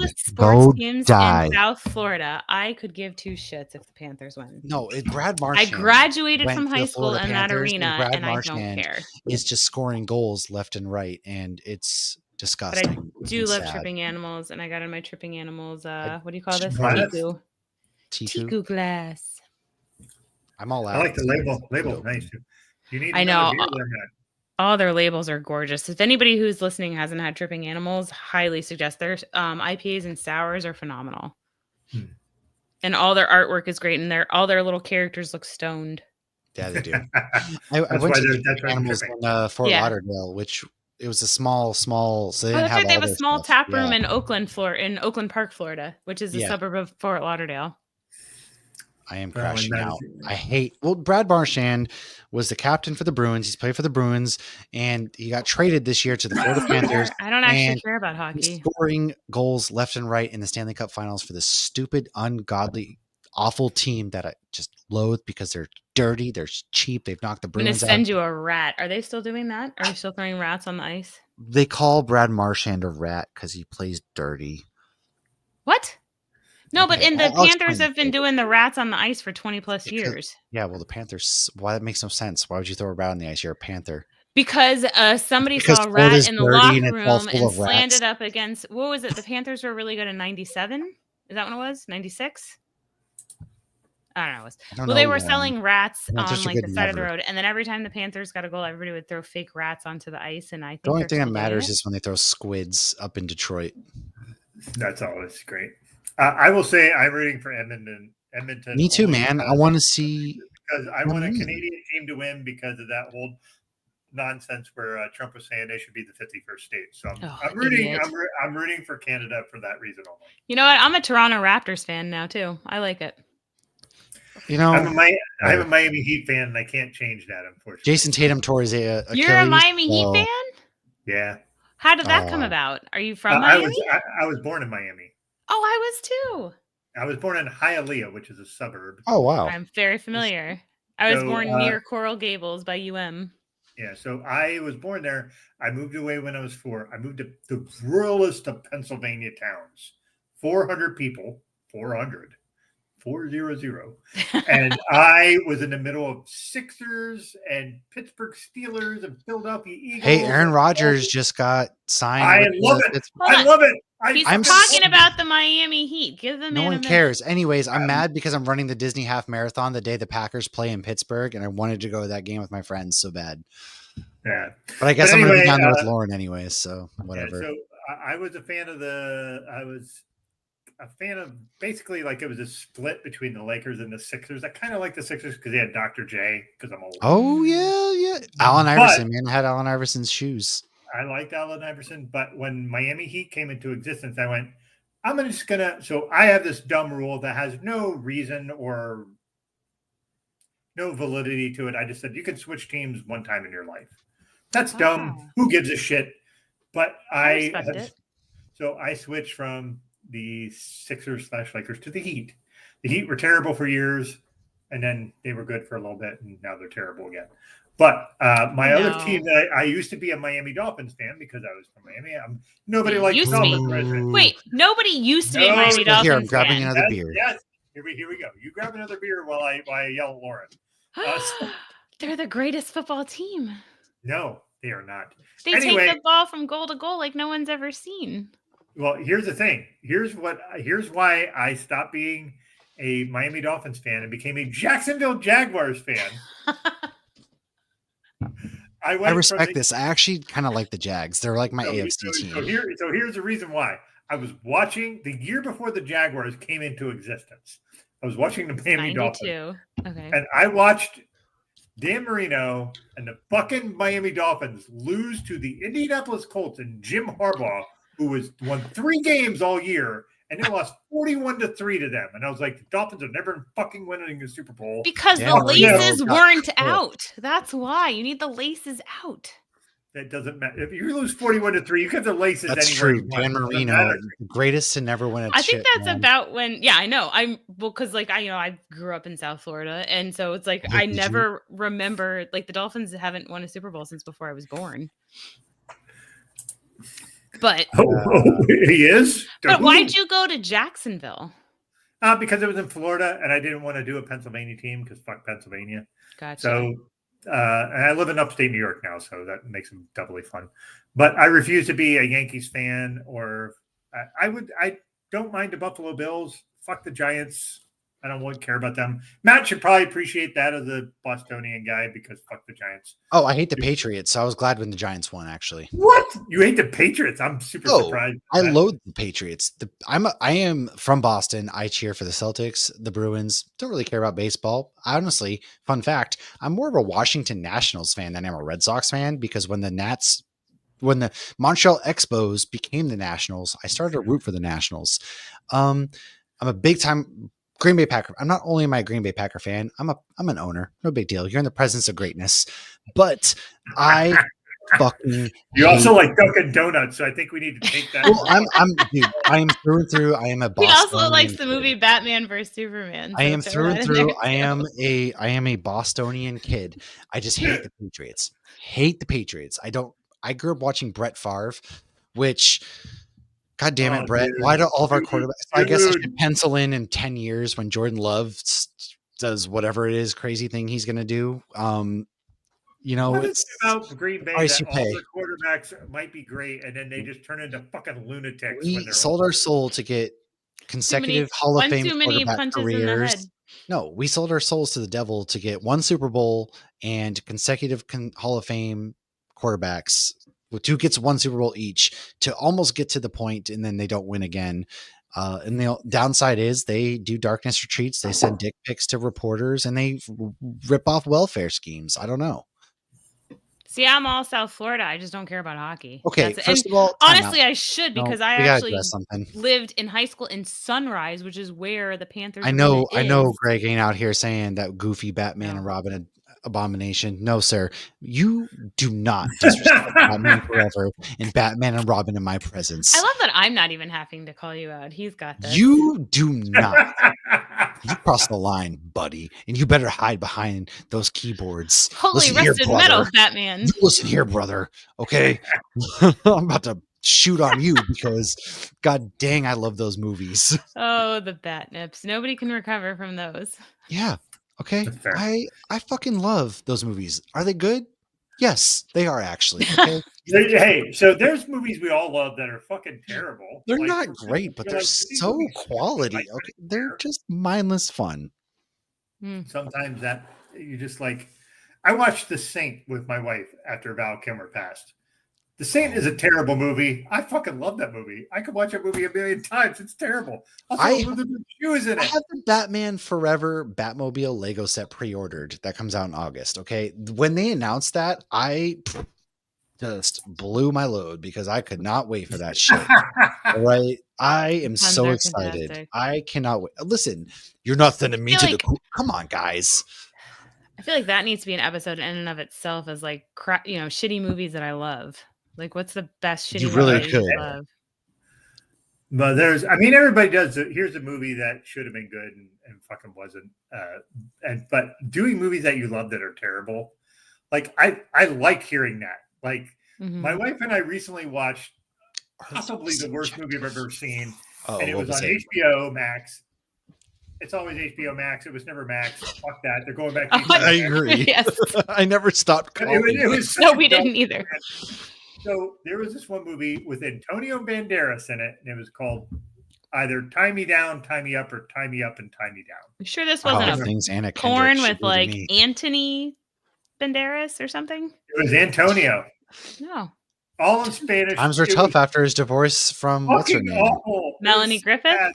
No, wasn't he married to Catherine Zeta-Jones? Oh, was he? No, he was in Zorro with her. Oh, that's what it was. Why did I think he was married to Melanie Griffith? Do I just make this stuff up in my head? I think we're just making stuff up. Huh. Yeah. No, that movie was so fucking bad. My wife and I watched it, and we cackled the whole time just how bad it was. Oh, my wife's favorite thing is watching terrible movies together. Yeah, would I watch it again? Probably not. It was so bad. Like, just bad. But I think yeah, go ahead, Lauren. Sorry. No, you're good. Continue your thought. No, my thought was pretty much done. His thought was, we love awful movies around here, okay? All right. I was just going to say, I feel like sometimes the awful movies are just nostalgia. Like, it's something you fell in love at a younger age, and it made sense then, and then you rewatch it, and you're like, Burger King's Batman Forever cups and everything, like, oh my God. Unmatched. That's our problem. Society is crumbling because we don't actively have promotional advertisements with McDonald's and Burger King anymore. So Logan, my 8-year-old today, was begging to go to Burger King. He's never been to Burger King a day in his life because they have How to Train Your Dragon stuff. Oh, did you get him the Lego set yet? No, because he makes me do the damn Legos with him. He has a Pikachu Lego and he won't do it without me. Bring it to Asheville. I'll do it for him. Okay, buy it with him. Bring it to Asheville. I will do it for him. That's a great idea. Now I'm more excited because it's a double win. Then we have to bring it back all together. Oh shit! Saran wrap. Okay. You are making it so that they don't learn how to do stuff on their own. Oh, that's okay. It means that's my boomer take. Man, fuck them kids. I get to build Legos. I like that because that's what I tell him. I'm like, go do it on your own. Well, he'll build Legos on his own where he creates things on his own, but he won't follow the directions. Oliver's the opposite. He will only create from the instructions. He won't build things on his own. My son. So it's weird that they're that yin and yang, and they get along so well. But my son won't. Well, Logan started to do that with the little builds, but like Pikachu's big. And so when he was younger and he had some of them, it made sense that I was doing it with him. He couldn't even read. But, now the kid can read. And when he tells me he's bored, I'm like, that's great. That's good for your imagination. And then you get that. I don't have the imagination. Well, then that's your own problem. And then he asks where his iPad is. So the other day we were going to let him use his iPad because he'll film like videos of like lizards and stuff. And his sister helps him like edit it. And then, he's obsessed with lizards and stuff. So Josh is like, his iPad's right there. And I'm like, it's okay. Let him find it on his own. Just let him wander around the house. It's good for him. It's painful to watch. Man, just the idea of like letting your kids be bored. No, I do it at my house. You got to be. My daughter, great imagination. She can be bored. She'll find something to do. No, they say when they're bored and they have to come up with something, it like creates those extra pathways in their brain and stuff. Like it's and like how like I never remember going to my parents when I was bored. My parents never entertained me. My parents didn't love me, so yeah. Now my son's like, entertain me, clown, and I'm like, no. Dance for me, Jester. Yeah. And he'll do it after we've been at Disney for 9 hours. And I'm like, no. See, that's out of bounds. No, actually, today was funny because you. actually, you bring up a good point to get off topic too much. But we were at the pool, our community pool today. We're swimming. My kids, they were acting bored. Can we go to the pool? Can we go to the pool? Fine, we'll go to the pool. I had work to get done. Fine, we'll go to the pool. They get there and it's not good enough. Oh, I just wish my friend was here. I'm like, you're at the pool. And he's like, but can you come play with us? I was like, can you guys just not play? You're in the effing pool. Play. Right. Like, go do something. Leave me in peace. And you act like a wounded dog. It's like, I took your ass. I don't know, man. It's crazy. I mean, I think it's twofold. I think one, it means that you're, and maybe this is just me boosting my own ego up, but I feel like maybe we're good parents because our kids are doing that. But also, I'm glad you need to do it on your own. But you know who didn't have good parents? Me. All the superheroes except for Clark Kent. That's what I meant. Superheroes. Marvel, find me good parents in Marvel. That and Pixar. Pixar parents are fucked up. Well, Disney parents aren't even alive. Or they die. I don't know. Time out. I feel like Andy's mom wasn't so bad. She was kind of Inside Out parents weren't terrible. Inside Out parents tried. They didn't understand. And I will they were honest. My favorite Pixar movies are the Incredible movies. I fucking love that. Okay. The parents are just very real and they're very fucking relatable. Oh, like, Miss Marvel's parents, you win. That's so correct. But that's not Pixar. Like, that's not. Okay, actually, it is. The Elementals movie, with the fire and water. I feel like the mom was pretty good. The dad was just. Didn't it take her a while though? Like that whole movie was like symbolism because for racism.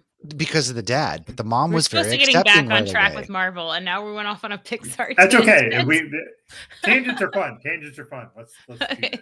That's another one. Worst parents, and it's not Mufasa. Mufasa tried. His brother killed him. Okay. Laura, like, how dare okay, but Miss Marvel's parents legitimately. Okay, Miss Marvel's parents because her dad is the GOAT. Because in Daredevil: Born Again, he was so proud and had a Funko of her and everything. That is amazing. I wish want to be at that dinner table when Daredevil has dinner with Miss Marvel and her parents. I need Matt Murdock to have dinner with Miss Marvel's parents ASAP. 100%. Yeah. All right, so Marvel, let's get back. Because I never talked about the people I wanted to see besides Shang-Chi because I totally agree with that. We got one movie out of that. That movie was great. I wanted to see more. We should have gotten more. His sister was set up as the bad guy. She was in charge of the 10 rings. And Simu Liu was fantastic. Amazing. Fantastic. So I have two, and they are a TV show, folks. Okay. And I will say, I want to see more Luke Cage, except that second season was terrible. The first season was fucking awesome. Facts. Jessica Jones. Did you know she's coming back in Daredevil? Yes. So is I'm happy about that. Is Luke Cage? I want to say that David Tennant in the first Jessica Jones, it's the Purple Man, was the fucking one of the best villains I've ever seen in the Marvel. Agreed. Facts. David Tennant. Fucking just they should have never killed him off. They need to bring his ass back. But you had to remind yourself how evil he was, and I don't think people give credit. Like he raped her. Like he did that, and because we know him as the 10th Doctor, and he's a beautiful person, and he's an amazing person, and such he plays a lot of great characters. But yes, but how dark he was as the Purple Man is not given enough credit. No, dude, definitely not. Jessica Jones season 1 was really good. I didn't watch season 2. I'll be honest. Because there's a 3 too with her mom. There is. Oh, and I think her mom is the lady from Ozark. The lawyer lady was her mom, I think. I never love how they had Foggy Nelson working for Hogarth together, though. That was really good as a lawyer. I agree. Right. I would love. David Tennant as the Purple Man. If they're bringing Jessica Jones back, I would love to find a way to bring him back as well. Yeah. It's origin story, man. There was also the little combination of Luke Cage and Jessica Jones where basically they bang. I like them together. Yeah. And they break the bed. That was amazing. I mean, they have a kid in the comics. Well, he's going to Luke Cage becomes married in the comics as well after Kingpin. They're their main each other's couple in the comics. They are, I think they're married. Why aren't they exploring it? Why aren't they exploring They might. That's why I'm mad that Karen and Matt don't get explored enough in the Daredevil universe. Kristen Ritter and Rosario Dawson, that's hard, man. Gosh, what a terrible life terrible. I know. Yeah. I mean, I don't know. Who do I choose? Exactly. Also, I will also say that if I'm looking for characters that are a little more explored, I don't want to see white dudes. Amen. No, I Unless agree it's Jensen Ackles. Oh, brother. Okay, great. He's a good-looking dude. Now, let's move along. He's great in what But he does. you're right. I liked Luke Cage. But I want to see BIPOC folks. I want to see women. I want to see a Asian Pacific Islander. Heck. I want to see I want to see folks that don't look like me. I have enough of that representation. Mm-hmm. True. I have enough of that. Great. And some of them are great, but I want to see more of the ones that aren't like promoted as much. So give me more of that. I want to see more representation for folks that haven't had the representation. That's why I thought Luke Cage that first season was fucking amazing. And just it was cotton mouth and everything. Yeah, and the second season was not good. I didn't like the second season. And it's interesting how that happens, right? Because I thought, a lot of second seasons, I thought Daredevil's second season was okay. But the third season was phenomenal. And Iron Fist actually is the only one of those Netflix series whose second season I feel got better. Yes. I really believe it. Do not care for him as Iron Fist, but the second season did get much better. But Misty Knight we got from the Luke Cage series, and I would love to see her back, and I would love to see her with Anthony Mackie's Captain America, because in the comic, the two of them are so funny together and so good together. Yes, they're a couple, and they're hilarious, and they rip off each other. Honestly, man, we really need like the dark universe style, the Marvel Knights, if you will, where we get a series of Moon Knight. We get the Marvel After Hours. Well, no, it's like, it's like DC's Dark, right? They're Justice League Dark, if you will. It's Marvel's equivalent of that. And so you have Blade, you have Blade, you have Moon Knight, you have just these characters that are the mystical arts, vampire type, supernatural type characters. They would be amazing. So speaking of Moon Knight, though, like Layla was a phenomenal character in Moon Knight. When she came out and did like the wings and everything, I loved that. And so good. She was so good. And I got like emotional watching that. And when that little girl was like, "You're an Egyptian superhero," like that, like if that didn't move you, then you're not a good person. You know what? You suck. Just gonna How about that? For sure.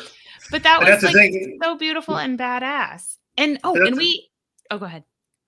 No, I was just going to say, like, that's the thing, is that's where you get the representation that you're not seeing. Yeah. Like Oscar Isaac, I love this Moon Knight. He was just played sort of, it was almost sort of like Greatest American Hero kind of. I just feel like he didn't get enough to work with because he had too much to do. And there was only 6 episodes. That was the problem. There wasn't enough time. Yeah. Wait, Greatest American Hero? Yeah. Have you never seen the Greatest American The one with Arnold Schwarzenegger? That's the Last Action Hero. Last Action Hero. Okay, then maybe I have it. The Greatest American Hero was a show from the 80s where a guy named William Katt, that was the actor's name, Kaat. Basically, his character finds this alien cape and ensemble, and it gives him superpowers, and he has no idea how to use it. Oh. And he just is, and he's so inept, but he's figuring it out. And that's what Moon Knight sort of reminds of. Like, he just has no clue what the fuck he's doing. Yeah. And it's that sort of endearing. Now, I will say, having Oscar Isaac be sort of inept with women is the dumbest thing I've ever seen, because that guy is an enormously handsome human. And like women would fall over themselves for that guy. And him being like, I don't know how to do it. Okay. If you look like me, you can pull that off. If you look like Oscar Isaac, you cannot pull that off. I don't know. I feel like he's somebody who, I don't know. I feel like there are times where I was like, oh, he's really attractive. And there's times where, like, I thought he did good in Moon Knight, where I genuinely did believe that he was like this awkward guy. I feel like he has the right look to be able to pull off both. That's fair. Of that awkward, no one's paying attention, and that hot Rico Suave kind of thing. And honestly, I didn't find Pedro Pascal attractive until all of a sudden the whole everything hit the fan with him. Like when I saw him in Game of Thrones, he didn't do it for me. But then I'm like later on, I'm like, why is he suddenly doing it? He was phenomenal in Game of Thrones. 100%. Man. And he was such a horny motherfucker in that show. But he didn't do it for me until he took off his mask to show his face to Grogu. And then I was like, what's happening? My mask. Right. Yeah, but you also know that Pedro Pascal as a human being is like, and I feel like Oscar genuine, Isaac has that same kind of. Yeah, I could see that, but like, there's just Pedro Pascal is a human. Just yeah. that's what makes him super. He's a good-looking guy, but who he is, You sure he seems. I he don't might know. not be. He might not. Yeah, I was gonna say that. Yeah, Although he is in the next Fantastic Four movie. he is human with special abilities. He's a bougie 50-year-old bitch, like he said. Oh, Okay. I saw that clip. That was so cute. I love that he does this thing with Bella Ramsey, who is also in Game of Thrones, Mm-hmm. and Bella Ramsey and him are just buds, Yeah. but it's not creepy. And that's the thing No. is like to be Adorable. a guy my age to talk to a girl who's 20 on the surface immediately feels fucking creepy. Immediately. I'm 53. If I talk to a 20-year-old girl, that seems creepy immediately. He does not make it seem that way because he's just like, He's very fatherly. He's very fatherly to her. And I just think that's really sweet. And like, he's just a sweet guy. And then there's also the points where he's doing just shit where he's like advocating for his trans sister. And it's like, who's gorgeous. And he's like straightening out her dress. Yeah. And just, so as a person who has a trans child, a non-binary child, a gay child, I have 4 kids and 3 of them are queer. So I adore him for who he is. And that I can't imagine who doesn't. Yeah. So like, he's a beautiful human being. Yeah. But there's lots of people who don't like him because of how outspoken he is. Well, they can go fuck themselves. Exactly. Thank you for that. But facts. All right. So I have one more Marvel question. And I'm going to defer to you mostly. I have one answer for this because I am not as in tune with the Marvel universe as you folks. Marvel things you're looking forward to. Ooh, okay. Let me go first because I only have one, and I would love to hear more what you're talking about. I am really interested in Ironheart because Ryan Coogler is directing it. Oh yeah, he's not directing; he's a producer on it because he did Ironheart. Sorry. But no, I wasn't trying to be like that dick. Like, I'm actually no, great because I misspoke. He did work with it because he created the character in Black Panther 2, which is good because I love having his name attached because I hope it gets more eyes on it because I'm with you. Yeah, and again, it all ties into the representation thing and the idea that it looks similar to being like sort of an Iron Man-ish character to me. Mm-hmm. And so like we had who was the guy who is the took over for Iron Man? In the movie, he's in Ocean Lemons.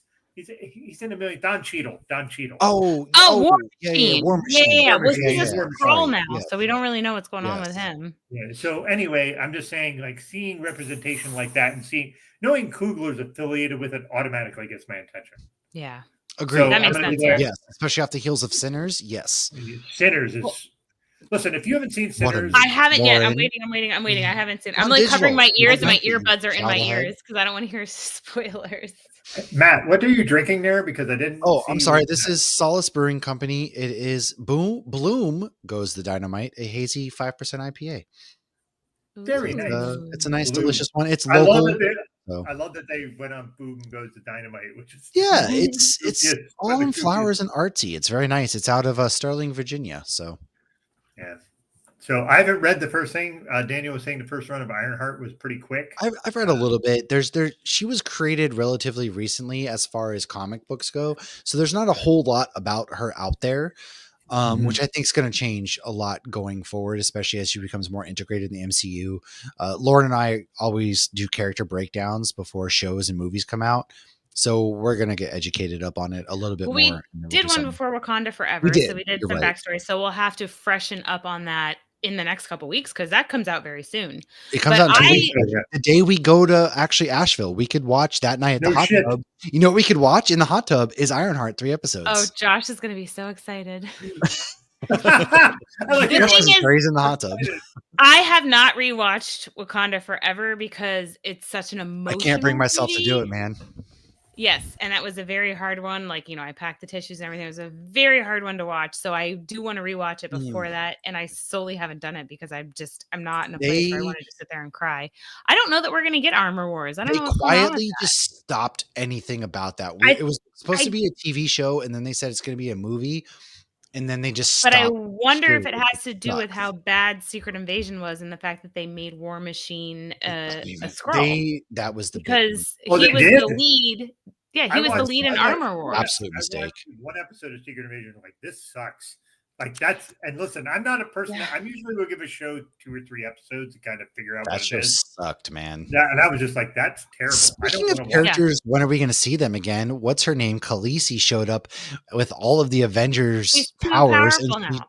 I don't give a shit about Khaleesi. I want to see Sonya Fallsworth back. She was the only saving grace of that show. She was phenomenal. But yeah, they had it is 100%. And I'm a huge I think Inhumans might have been worse than Secret Invasion. So I'm going to say Secret Invasion was the second Inhumans worst isn't like MCU. but they wasted Sam But Jackson. they marketed it like it was, and then they brought Black Bolt back for Doctor Strange's madness of whatever.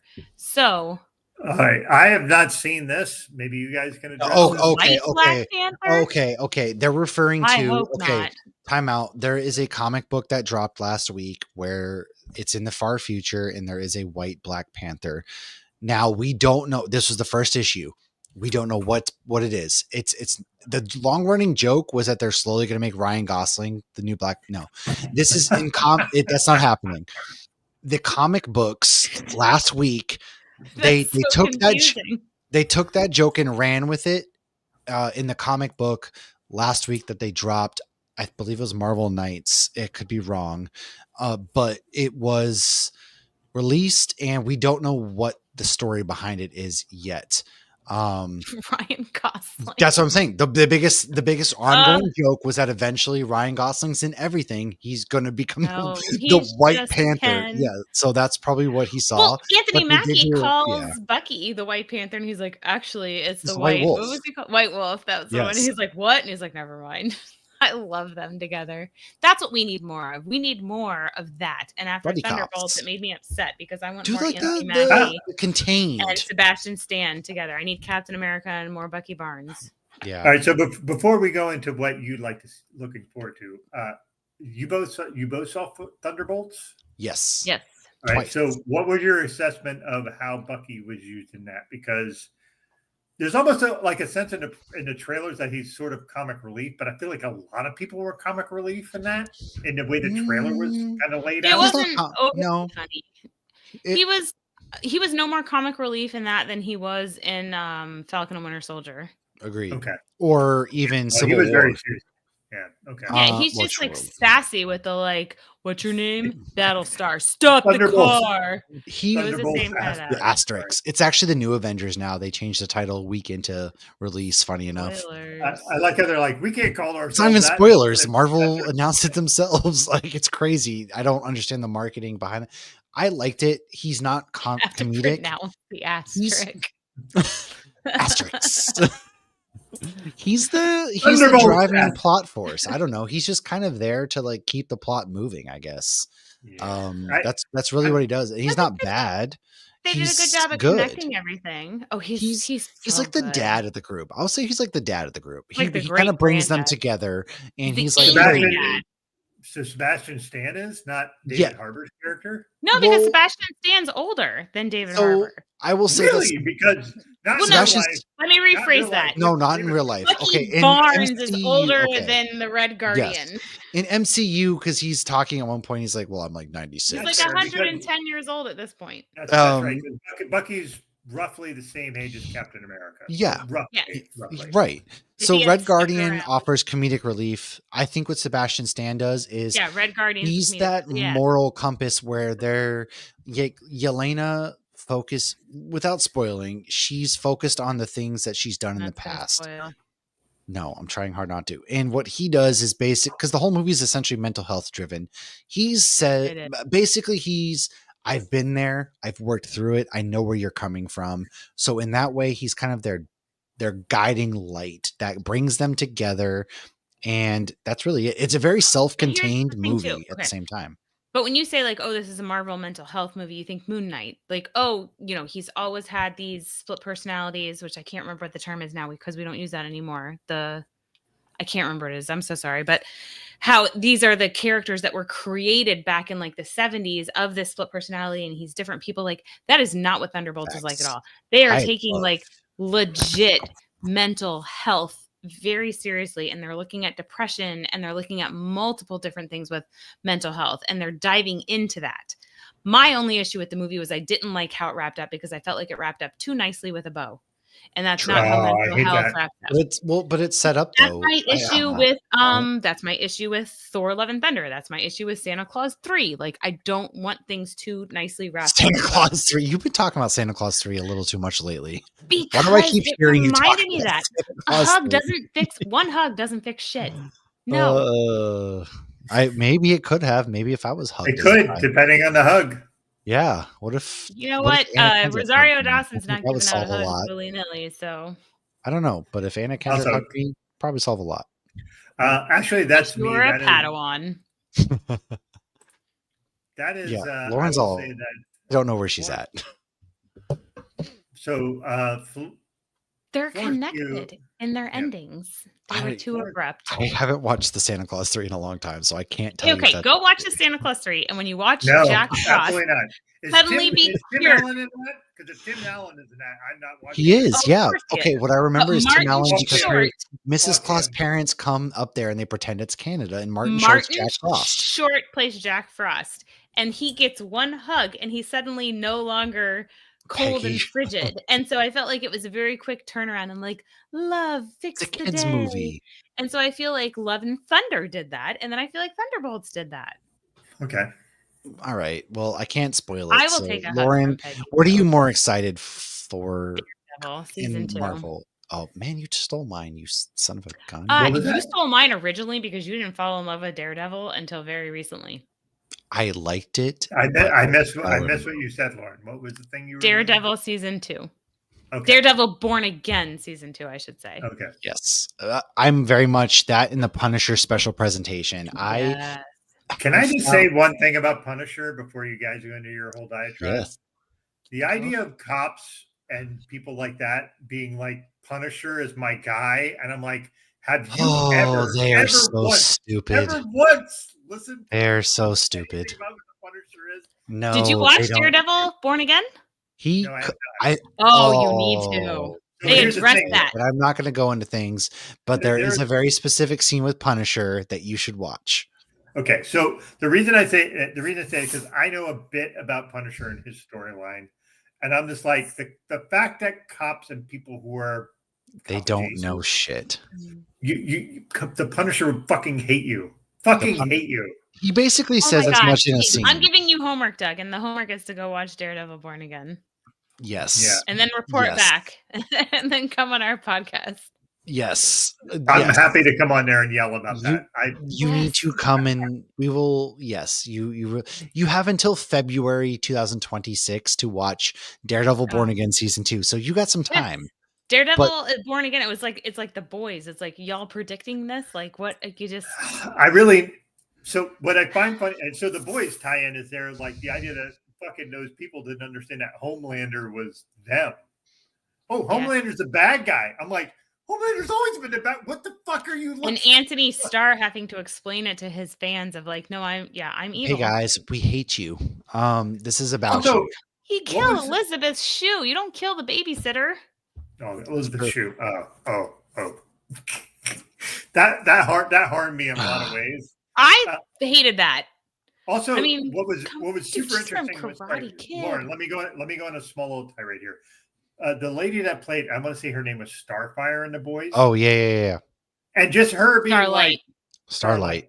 And she was like, I fucking hate. Well, Me too. The fucking thing was like she was like in the early. I didn't see all of the seasons, but she was like, I don't want to wear this really revealing outfit because I'm very conservative. Mm-hmm. And she's like, you have to. And then people were like shitting on her, and she was like in real life being like, this is why I'm really hesitant to do the show as this character. And it was sort of like a real life People can't separate art from, and it's crazy. That's weird. It's like the kid from Game of Thrones, Joffrey. Show because she was mean to Jensen Ackles' character, but I love her in the comics. I think she's phenomenal. I think hers okay, but you know what? I have him right here on my little look. He's right here. Starlight's thing was a little bit more though because she has a lot of plastic surgery done, and so fans were calling out like, "Are you okay?" So that's why her thing was a little bit. Okay. That's why her thing. She has had a lot of plastic surgery done, and so that's she doesn't look like she used to, and I feel like that doesn't fit her character. If that's what you want to do in your personal life, that's fine. But it's like for me, Starlight. If you read the comics, like she's very down to earth. She's very much so attached to Huey. She's very much so all for justice and everything, and she's a badass character. But I feel like in the show, for one, they don't make her as badass as she should. Oh, he said Starfire. Is that what we're going on? Because Starfire is we shifted. Starfire's DC. Yeah. Yes. Raven. I don't know. Anyways, I didn't know there was a DC Battle Pass. I saw Raven, and then I went to like, that's where Starfire is. But sorry, we shifted gears, and I apologize. It's my bad. Oh no, you're good. We do that a lot. I really need to. I think I'm on season. I'm literally near the end of season 2. That's how far behind I am. Catch up. So you haven't even met Soldier Boy. So here's the problem is like I am a person like I don't binge anything. I can't. My brain is like I'm sitting still. Do you have self-control? No, it's not self-control. You want some of my Adderall? Maybe I need it. My problem is like that solves a lot of problems. I need to be productive. I'm not being productive. I'm sitting here watching a show. Why am I doing? I need to go do laundry. My friend, that is called anxiety and ADHD. Yes.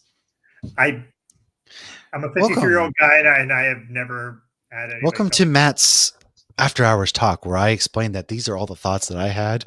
And Lauren even is like, "Aren't you sick? Shouldn't you be sitting down?" I'm like, "Lauren, I can't sit down. I have to do something. I have to do something." That is no, Lauren. I feel like I used to be like that when I was like in law school and a single mom, but like, yeah, it's better to rest when you're sick and not run. My wife even is like, "You always have something going on." It's like, no, I used to be the person that like I couldn't watch a TV show unless I was folding laundry or doing crunches or some shit. But yeah, all right, maybe I need to. I've gotten better. I'm only 41, but I've gotten better. I'm a mere 34, and I have gotten worse. Oh, shut up! Shut up! I'm fucking goddamn 20 years older than you. Jesus Christ! That's true. I stay busy or die. That's right. If I'm not busy, I'm dead. Right.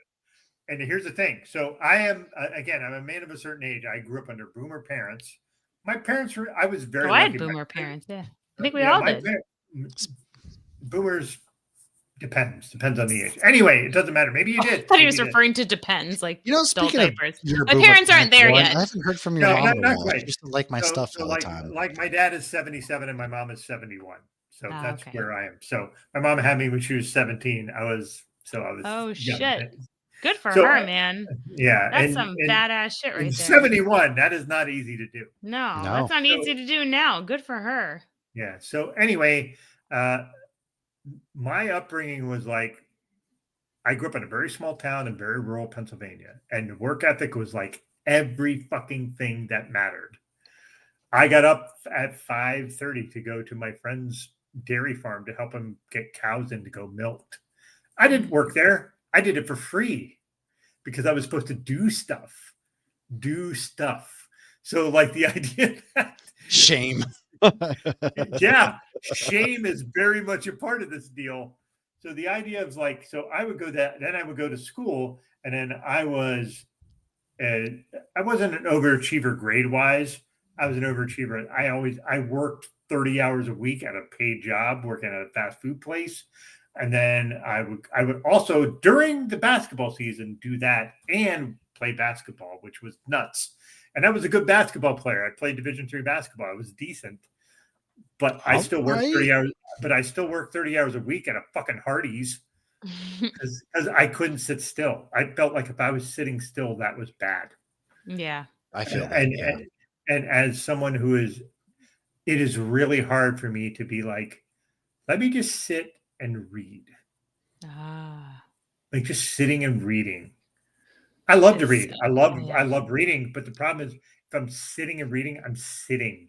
I'm And you not feel into Yeah. selfish. See, reading engaged my brain, so I feel like I was okay with like reading because it felt engaging. But I do get what you're saying, though. Where Yeah. everything you So do needs to be productive.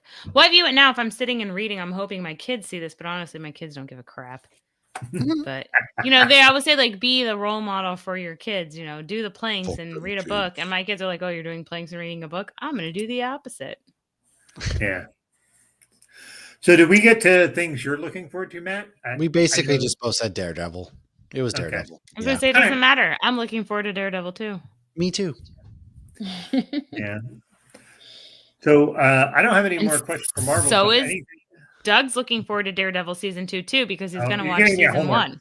I still have Yep. to finish Andor. Don't do this to me. I got Andor and that. That's too many things. Just turn Matt's on the gonna news. send you Andor Adderall. season 2 It'll is be happening right fine. now. Don't worry. Listen. All right, I'm sorry, Doug. Go ahead. It's your show. Before we go, I have one thing to ask that is not Marvel related at all. It's obviously yes. I don't know. I have no idea. No, you don't know the question. My question would be: give me a TV show or movie that you would recommend somebody watch right now. Ooh, I would say Severance, Matthew. Eh. I'm I pointing will at say you, Mythic. Matt. I'll say Mythic Quest because I don't even know what that is. if you want a very lighthearted, it's got Rob McElhenney in it from It's Always Sunny. It's about they own a video game company and it's very tongue in cheek. It's very funny. It's very relaxing. If you just want to turn your brain off at the end of the day and not think about the bad shit happening in the world, then go and watch Mythic Quest. But at the same time, it's about workplace and how, women in the video game industry have to very much try a lot harder to get ahead. Mm-hmm. But it's also there's toxic masculinity, but it's also very much a comedy and with a lot of real themes to it. In this. It's hilarious. There's only 4 seasons. They have recently canceled it, but wrapped it up with a bow. What's I'm it on on? season 2. It's on Apple TV. And it's just funny, man. It's a great, if you want to escape from the bullshit of life and the absolute just despair that you look outside your window and see, then go watch Mythic Quest. It's on Apple TV. There's only 4 seasons and they're like 20-minute episodes. Only. And, well, what I'm saying is they're 20-minute episodes and there's like 11 episodes. I mean, I did finally get him to Supernatural, which is 15 episodes. So everything under 15 there's 20 is only. No, 15 seasons of Supernatural and they're an hour long and there's 23 episodes. Whereas Mythic Quest is like 23 minutes with 11 episodes a season and there's only 4 seasons. Come on. I feel like you're being dramatic. I am always dramatic. You've known this. All right. Before Batman 2 ever going to happen? You just punched him in the gut right there. Come on, man. Why are we on a bad note? Why can't I bring up old shit? No, I know I have good stuff to end with. It's fine. Why you got to bring up old shit? I don't know. Listen, Matt Reeves James Gunn said today that allegedly he is going to be seeing a script from Matt Reeves this week. Do with that information what you will. For Batman 2 or just for the Batman 2? Like, I'm going to send you a script. Okay, well, we don't know what it's for. It's Batman 2. That's all I have to say about that. It's another Fantastic Four movie. We're just going to throw everything at the wall and see what sticks. I have nothing. We don't know if it's happening. I don't know. It's a very touchy subject. It's in God's hands now. The Batman was pretty good. So it was so good. It wasn't the best, but it was Shut good. The fuck up, Lauren. No, but I like that he eschewed his fortune to just do the thing. He's like, fuck the money, I don't care, and that's not really how Batman. It's year one Batman. It's year one Batman. Penguin was Lauren, phenomenal. Read a fucking book. God damn it. It's year one Batman. Larry David, get a colonoscopy. No, read a fucking book. McLovin. It's Muhammad's most common name in the world. Read a fucking book. Okay. Yeah, there's no Batman in next Robin in Fortnite. He's right. The Batman was peak in the Green Lantern show. Very excited. And James Gunn also announced that they are working on the Wonder Woman movie today, which begs the question, where's the Flash? Help me. Is that the Wonder Woman movies were terrible, and I'm really. The first one was good. Second the first one was good. Finish each other's sandwiches. I think the first one was good despite who was cast as Wonder Woman. I think Gal Gadot was not a good casting as Wonder Woman, personally. I thought that until the second one. I thought she killed. She was okay in the first one, and then the second one, she's a wooden Pedro plank, Pascal can't save your movie. Life is good, but it could be And better. you had what's her face from Saturday Night Live. She was great too. Kristen Wiig. Yes. Yeah. Barbara Minerva. Yeah. So anyway, all right. So I'm going to give you 2 recommendations, and they're both excellent. The first one is Love, Death Plus Robots. Oh yeah, I've seen that. Love. Yep. That fucking show. Good if stuff, you have man. not watched it, here's the great thing about it, Lauren. Every episode's its own thing. There's no sequential. Oh, like Black Mirror kind of thing? Yeah. Black Mirror. But here's the thing. Some episodes are 7 minutes. Some episodes are 20. It just all depends. And what's it on? It's on Netflix. And it is, I think there's 4 seasons. It's so good because every episode is animated, and there might be ones where it's sort of Roger Rabbiting, where there's live action with some animation. Love Roger Rabbit. It's not anime though, right? No, it's regular animation. Now, I don't know why, but anime is my downfall. But each episode is its own style of animation. There was like it is a good show, Lauren. I'll back this. Yeah, and there's the first episode of this season is it's puppets, which is definitely weird and different. So it's almost like the Boys animated show that they did. Because I never watched. Did you watch that? Because they had an anime one, and Aquafina was in it, and then they had like a puppet one, and like you guys didn't watch. You watched it, right? No, but here's the thing: that was probably sequential. Like you needed to watch them in order. Maybe I'm wrong. That's not like Black Mirror and Love, Death Robots. But each episode's its own identity, its own thing. You don't have to watch them in order. There's one single episode that I will recommend. That is the last episode of the season before this one, called Jabaro, which is the single best animated show episode I have ever seen of any animated show ever. It doesn't look animated in 90% of it. That's how good it is. And it features the main character is hearing impaired as a partially deaf human. That tickles all the things that I like. But man, is that so good. The other one I will mention is if you're a sci-fi person, The Expanse is the best sci-fi show. I've heard about The Expanse. I've never watched it. Okay. And what's that on? That is on Prime. Okay. I will say the first season is different than the other 5 seasons. Mm-hmm. The first season is a bit of a setup. It's still good, but the rest of the seasons are just sort of diverge from the first, and you'll get it. There's some characters in that are just so superbly acted. Like I just don't even know how to explain it.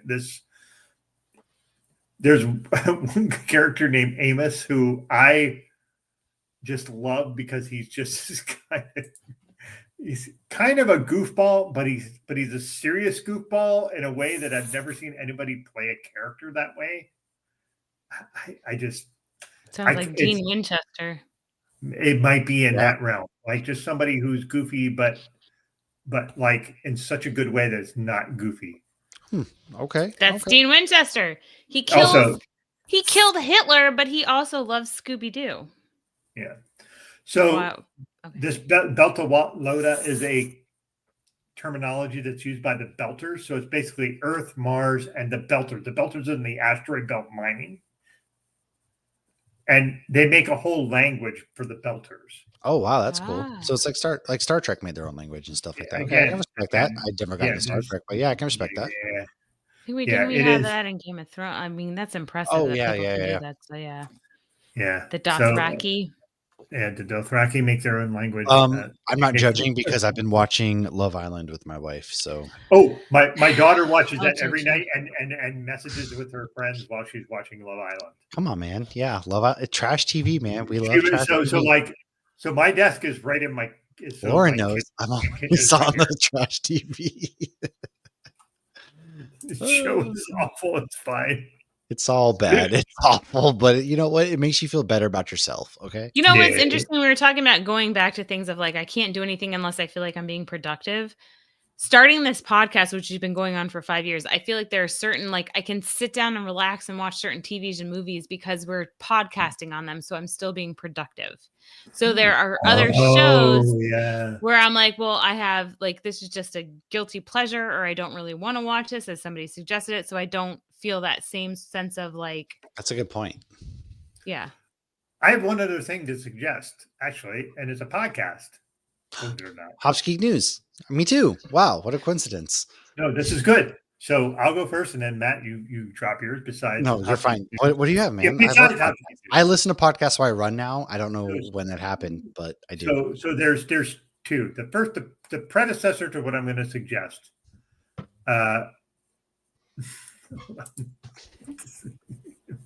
Cheating is bad. I'm cheating. What am I cheating at? Who knows? So anyway, it's visiting with research. So anyway, research is the best. No, it is not. I do love research. I love research. I am not a research person. I love research. If you're researching something you love, it is the best. Or if I'm researching to fight the establishment, yes. Yeah. So yes, thank you, Maddie. Right on that. And the podcast I'm going to suggest here is this thing called King Slingers, which we actually had those guys on our beer show. Okay. Ooh, King Slingers, they do this thing where they did basically. It's interesting because they read the Dark Tower series. Oh, from Stephen King? Yeah. And the one guy's read all of them, and the other guy's read none of them. Oh, you mentioned they do this thing where they so basically the guy who's read all of them, and I'm disappearing. I'm fading into the existence without doing any spoilers. It's super fascinating. But then they got done with that, and then after they did the Dark Tower series, here's the Stephen King universe that all ties into the Dark Tower. There's like 4 years of podcasts to do with that. But they just started a new one called Flanagan's Wake. Oh, it is all Mike Flanagan movies and shows. Okay. So yeah. Bye, Lauren. Hey, Lauren. So the idea of this Flanagan's Wake is basically we're going to review all of Mike Flanagan's movies and shows. That's cool. And a lot of them are Stephen King adaptations. And right now they're doing Haunting of Hill House. Oh, that's a good series too. That was the most terrifying one. So they did that, but they're also before that they did the book. So they read the book and talked about the book from Shirley Jackson. Those guys do a phenomenal job. Drop that in our chat so I can remember, because I'm not going to remember. But I would definitely like to listen to this. But do you remember you hitting us up talking about the Stephen King books? Because I'm new to Stephen King, so I've only read I only started reading him. I don't have time to read actual novels anymore. Well, I only started reading him like 2 Halloweens ago because a friend was like, "Hey, let's all read this together," and we're like, "Woohoo, Halloween!" And I think I've only read like 7 Stephen King books, and 2 of the books are short stories. I could get on that podcast. They should do Gilmore Girls. I don't want to do that. I've never seen that. They are not doing Gilmore Girls. I'm sure they are not doing that. Oh, I've heard good things about Gilmore Girls. I've just never seen it. Carrie, I've seen Gilmore Girls. That is. I know Sam Winchester's in it, but I don't care about him. That's true. He is. Yeah, He plays Dean. Yeah, I'm going to give you the YouTube link for Flanagan's Wake. That's a different beast. But if you like just listening to people talk about, and they make some super good points about things. So there's an episode of, if you've seen The Haunting of Hill House, there's an episode where there's 5 kids, and one of the kids has an addiction issue. Oh, the boy that has the guy with the boiler cap. Yeah, so he wears the bowler hat. I feel like his story is like the most tragic because he can't escape it. And as someone who has had an addictive past and who went to prison for it, that episode made me cry so much because I so related to what he was going through and dealing with. Oh. There's episodes and they just reach into you, and Flanagan did such a great job of incorporating fear and just real life shit that just happens, and you're just like, fuck. And then there's that guy. So that guy's a twin, and then the episode after him is his twin. Oh, and interesting. And he feels when she dies. Cold. Yeah. It's cold. Wait, are you talking about the book or the show? Because I remember only know the show. Okay. The show. Yeah, and that was like devastating though to see that. And like I think I feel like that was first when I was getting into horror, and like it was just beautifully done and terrifying. But it was also the kid from E.T. Yeah, is the dad, and and the wife, who is the wife's from so many things. Carla Gugino. Is she from not Encino Man? What is she from? Son-in-Law. Encino Man. Is she from Son-in-Law? She's the girl in Son-in-Law, right? The really pretty girl. So. I don't remember that movie. Yeah, but they also do Lawnmower Man. Oh my god, that movie is unhinged. But then the girl that like the twin, it. But the twin plays Love in the show You. I've never seen You, but and she's I know what it's about. I've just never seen it. She kills people. Yeah, I am not doing it. I'm not doing that. They also did like Gerald's Game, which Carla Gugino is in that too, and she's fantastic. It's one of the best Stephen King adaptations I've ever watched. And it's so good. The only one that I would say is better is Dr. Sleep. I don't know if you've ever seen I've heard of Dr. Sleep, that Ewan McGregor did the movie. Yeah. Yeah. He's so good in it. And goddamn, who's the lady she plays the villain? She plays Rose the Hat, which is one of the fucking most evil villains that ever fucking happened in a Stephen King book. I don't remember her name. I don't think I've actually seen the movie. I just remember because it's like the continuation of The Shining. I just know everybody keeps giving me Stephen King recommendations, and that one has been recommended because again, I'm new to this world of horror. I didn't get in. Yeah, Rebecca Ferguson is the person. Oh yeah. Okay, now I can see her face. She's also in Silo. If you've never seen the show Silo, Rebecca Ferguson. Yeah. Silo the really pretty girl from Dune. She's in Dune. Yeah. Yeah. Yes. Okay, I did watch Silo. She kissed Hugh Jackman in the circus movie. She's also was. Yeah. Yeah. She did. No, she's gorgeous and she's an amazing actress. She's great. And her and Dr. Sleep. Dr. Sleep is like. So she's in Dr. Sleep? She's in Dr. Sleep. She's the main villain in that. And Ewan McGregor's in it. And it's interesting because Dr. Sleep is basically like The Shining, and the kid from The Shining is now an adult. And now he's the main character through Dr. Sleep.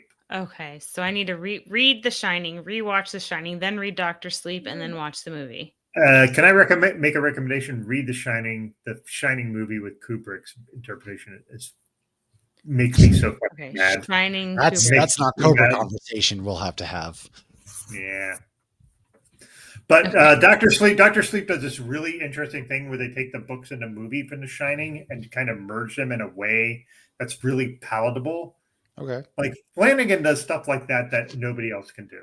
Like his stuff with what was he did the quote the Raven Nevermore, Edgar Allan Poe. Oh, love that. And then he had the guy from Captain America. The original Captain America was in that. He was like the lawyer. Mm-hmm.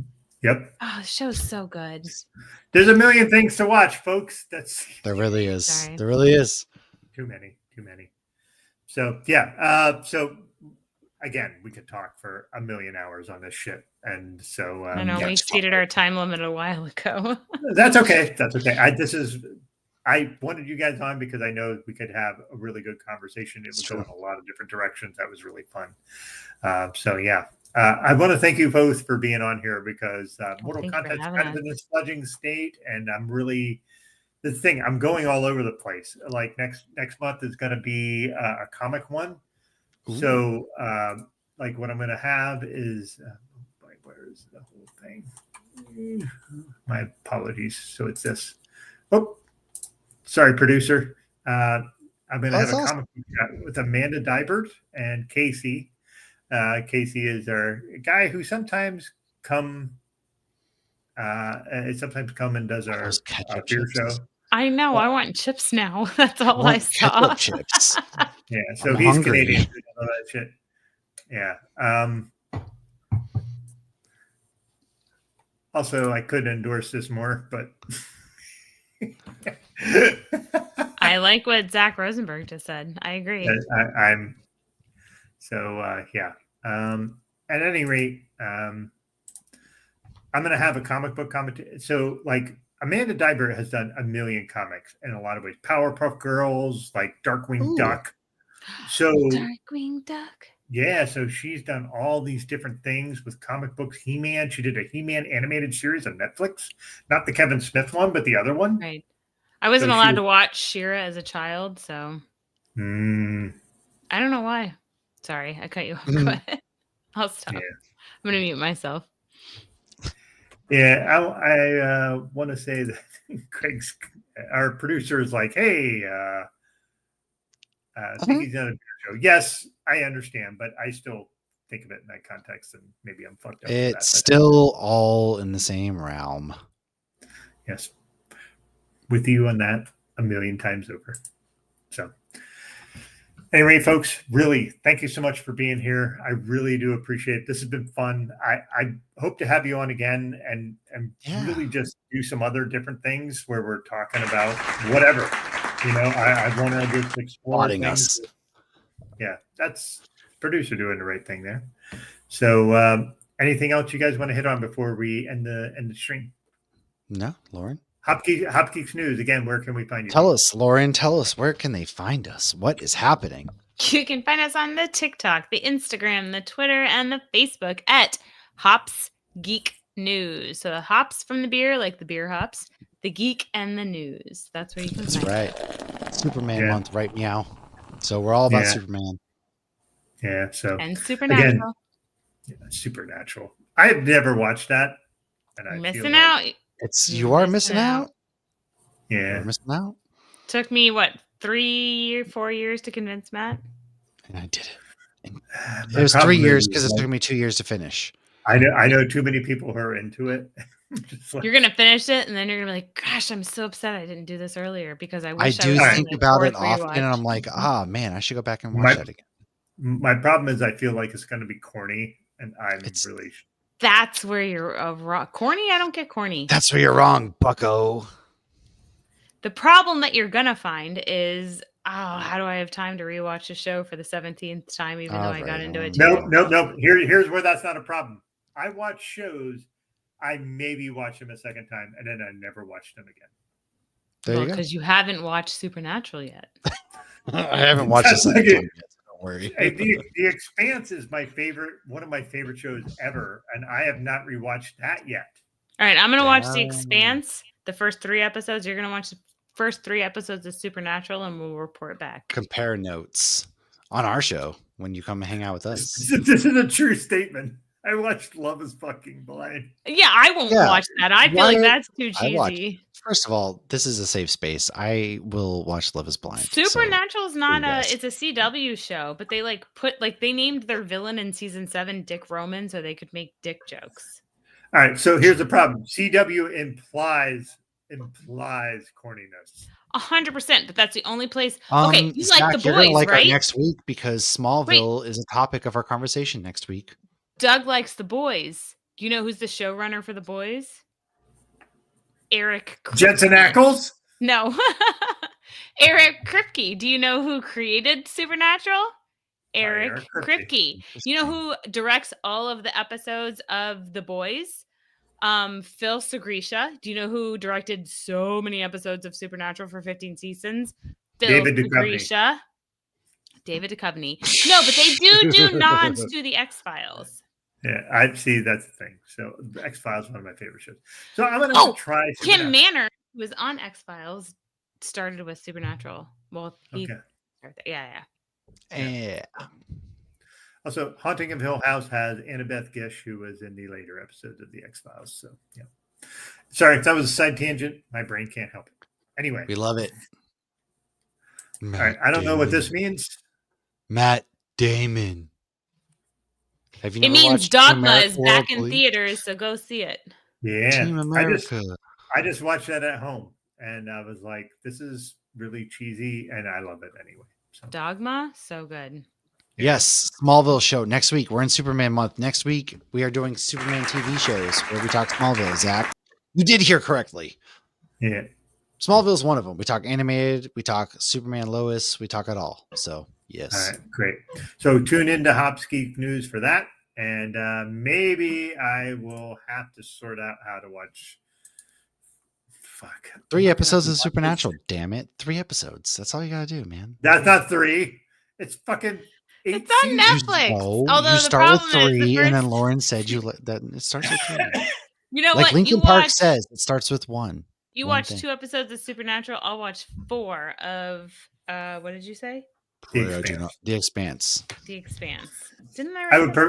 I would prefer that you watch Love, Death, Both Robots first. Okay. All right. I'll watch more of that. Watch I got you.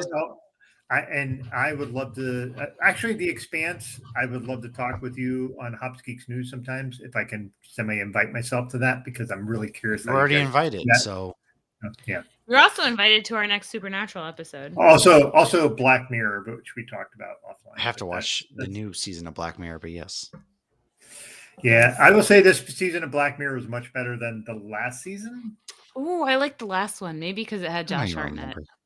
Yeah, well, that was good, but I'm saying the new season is really super interesting. So yeah.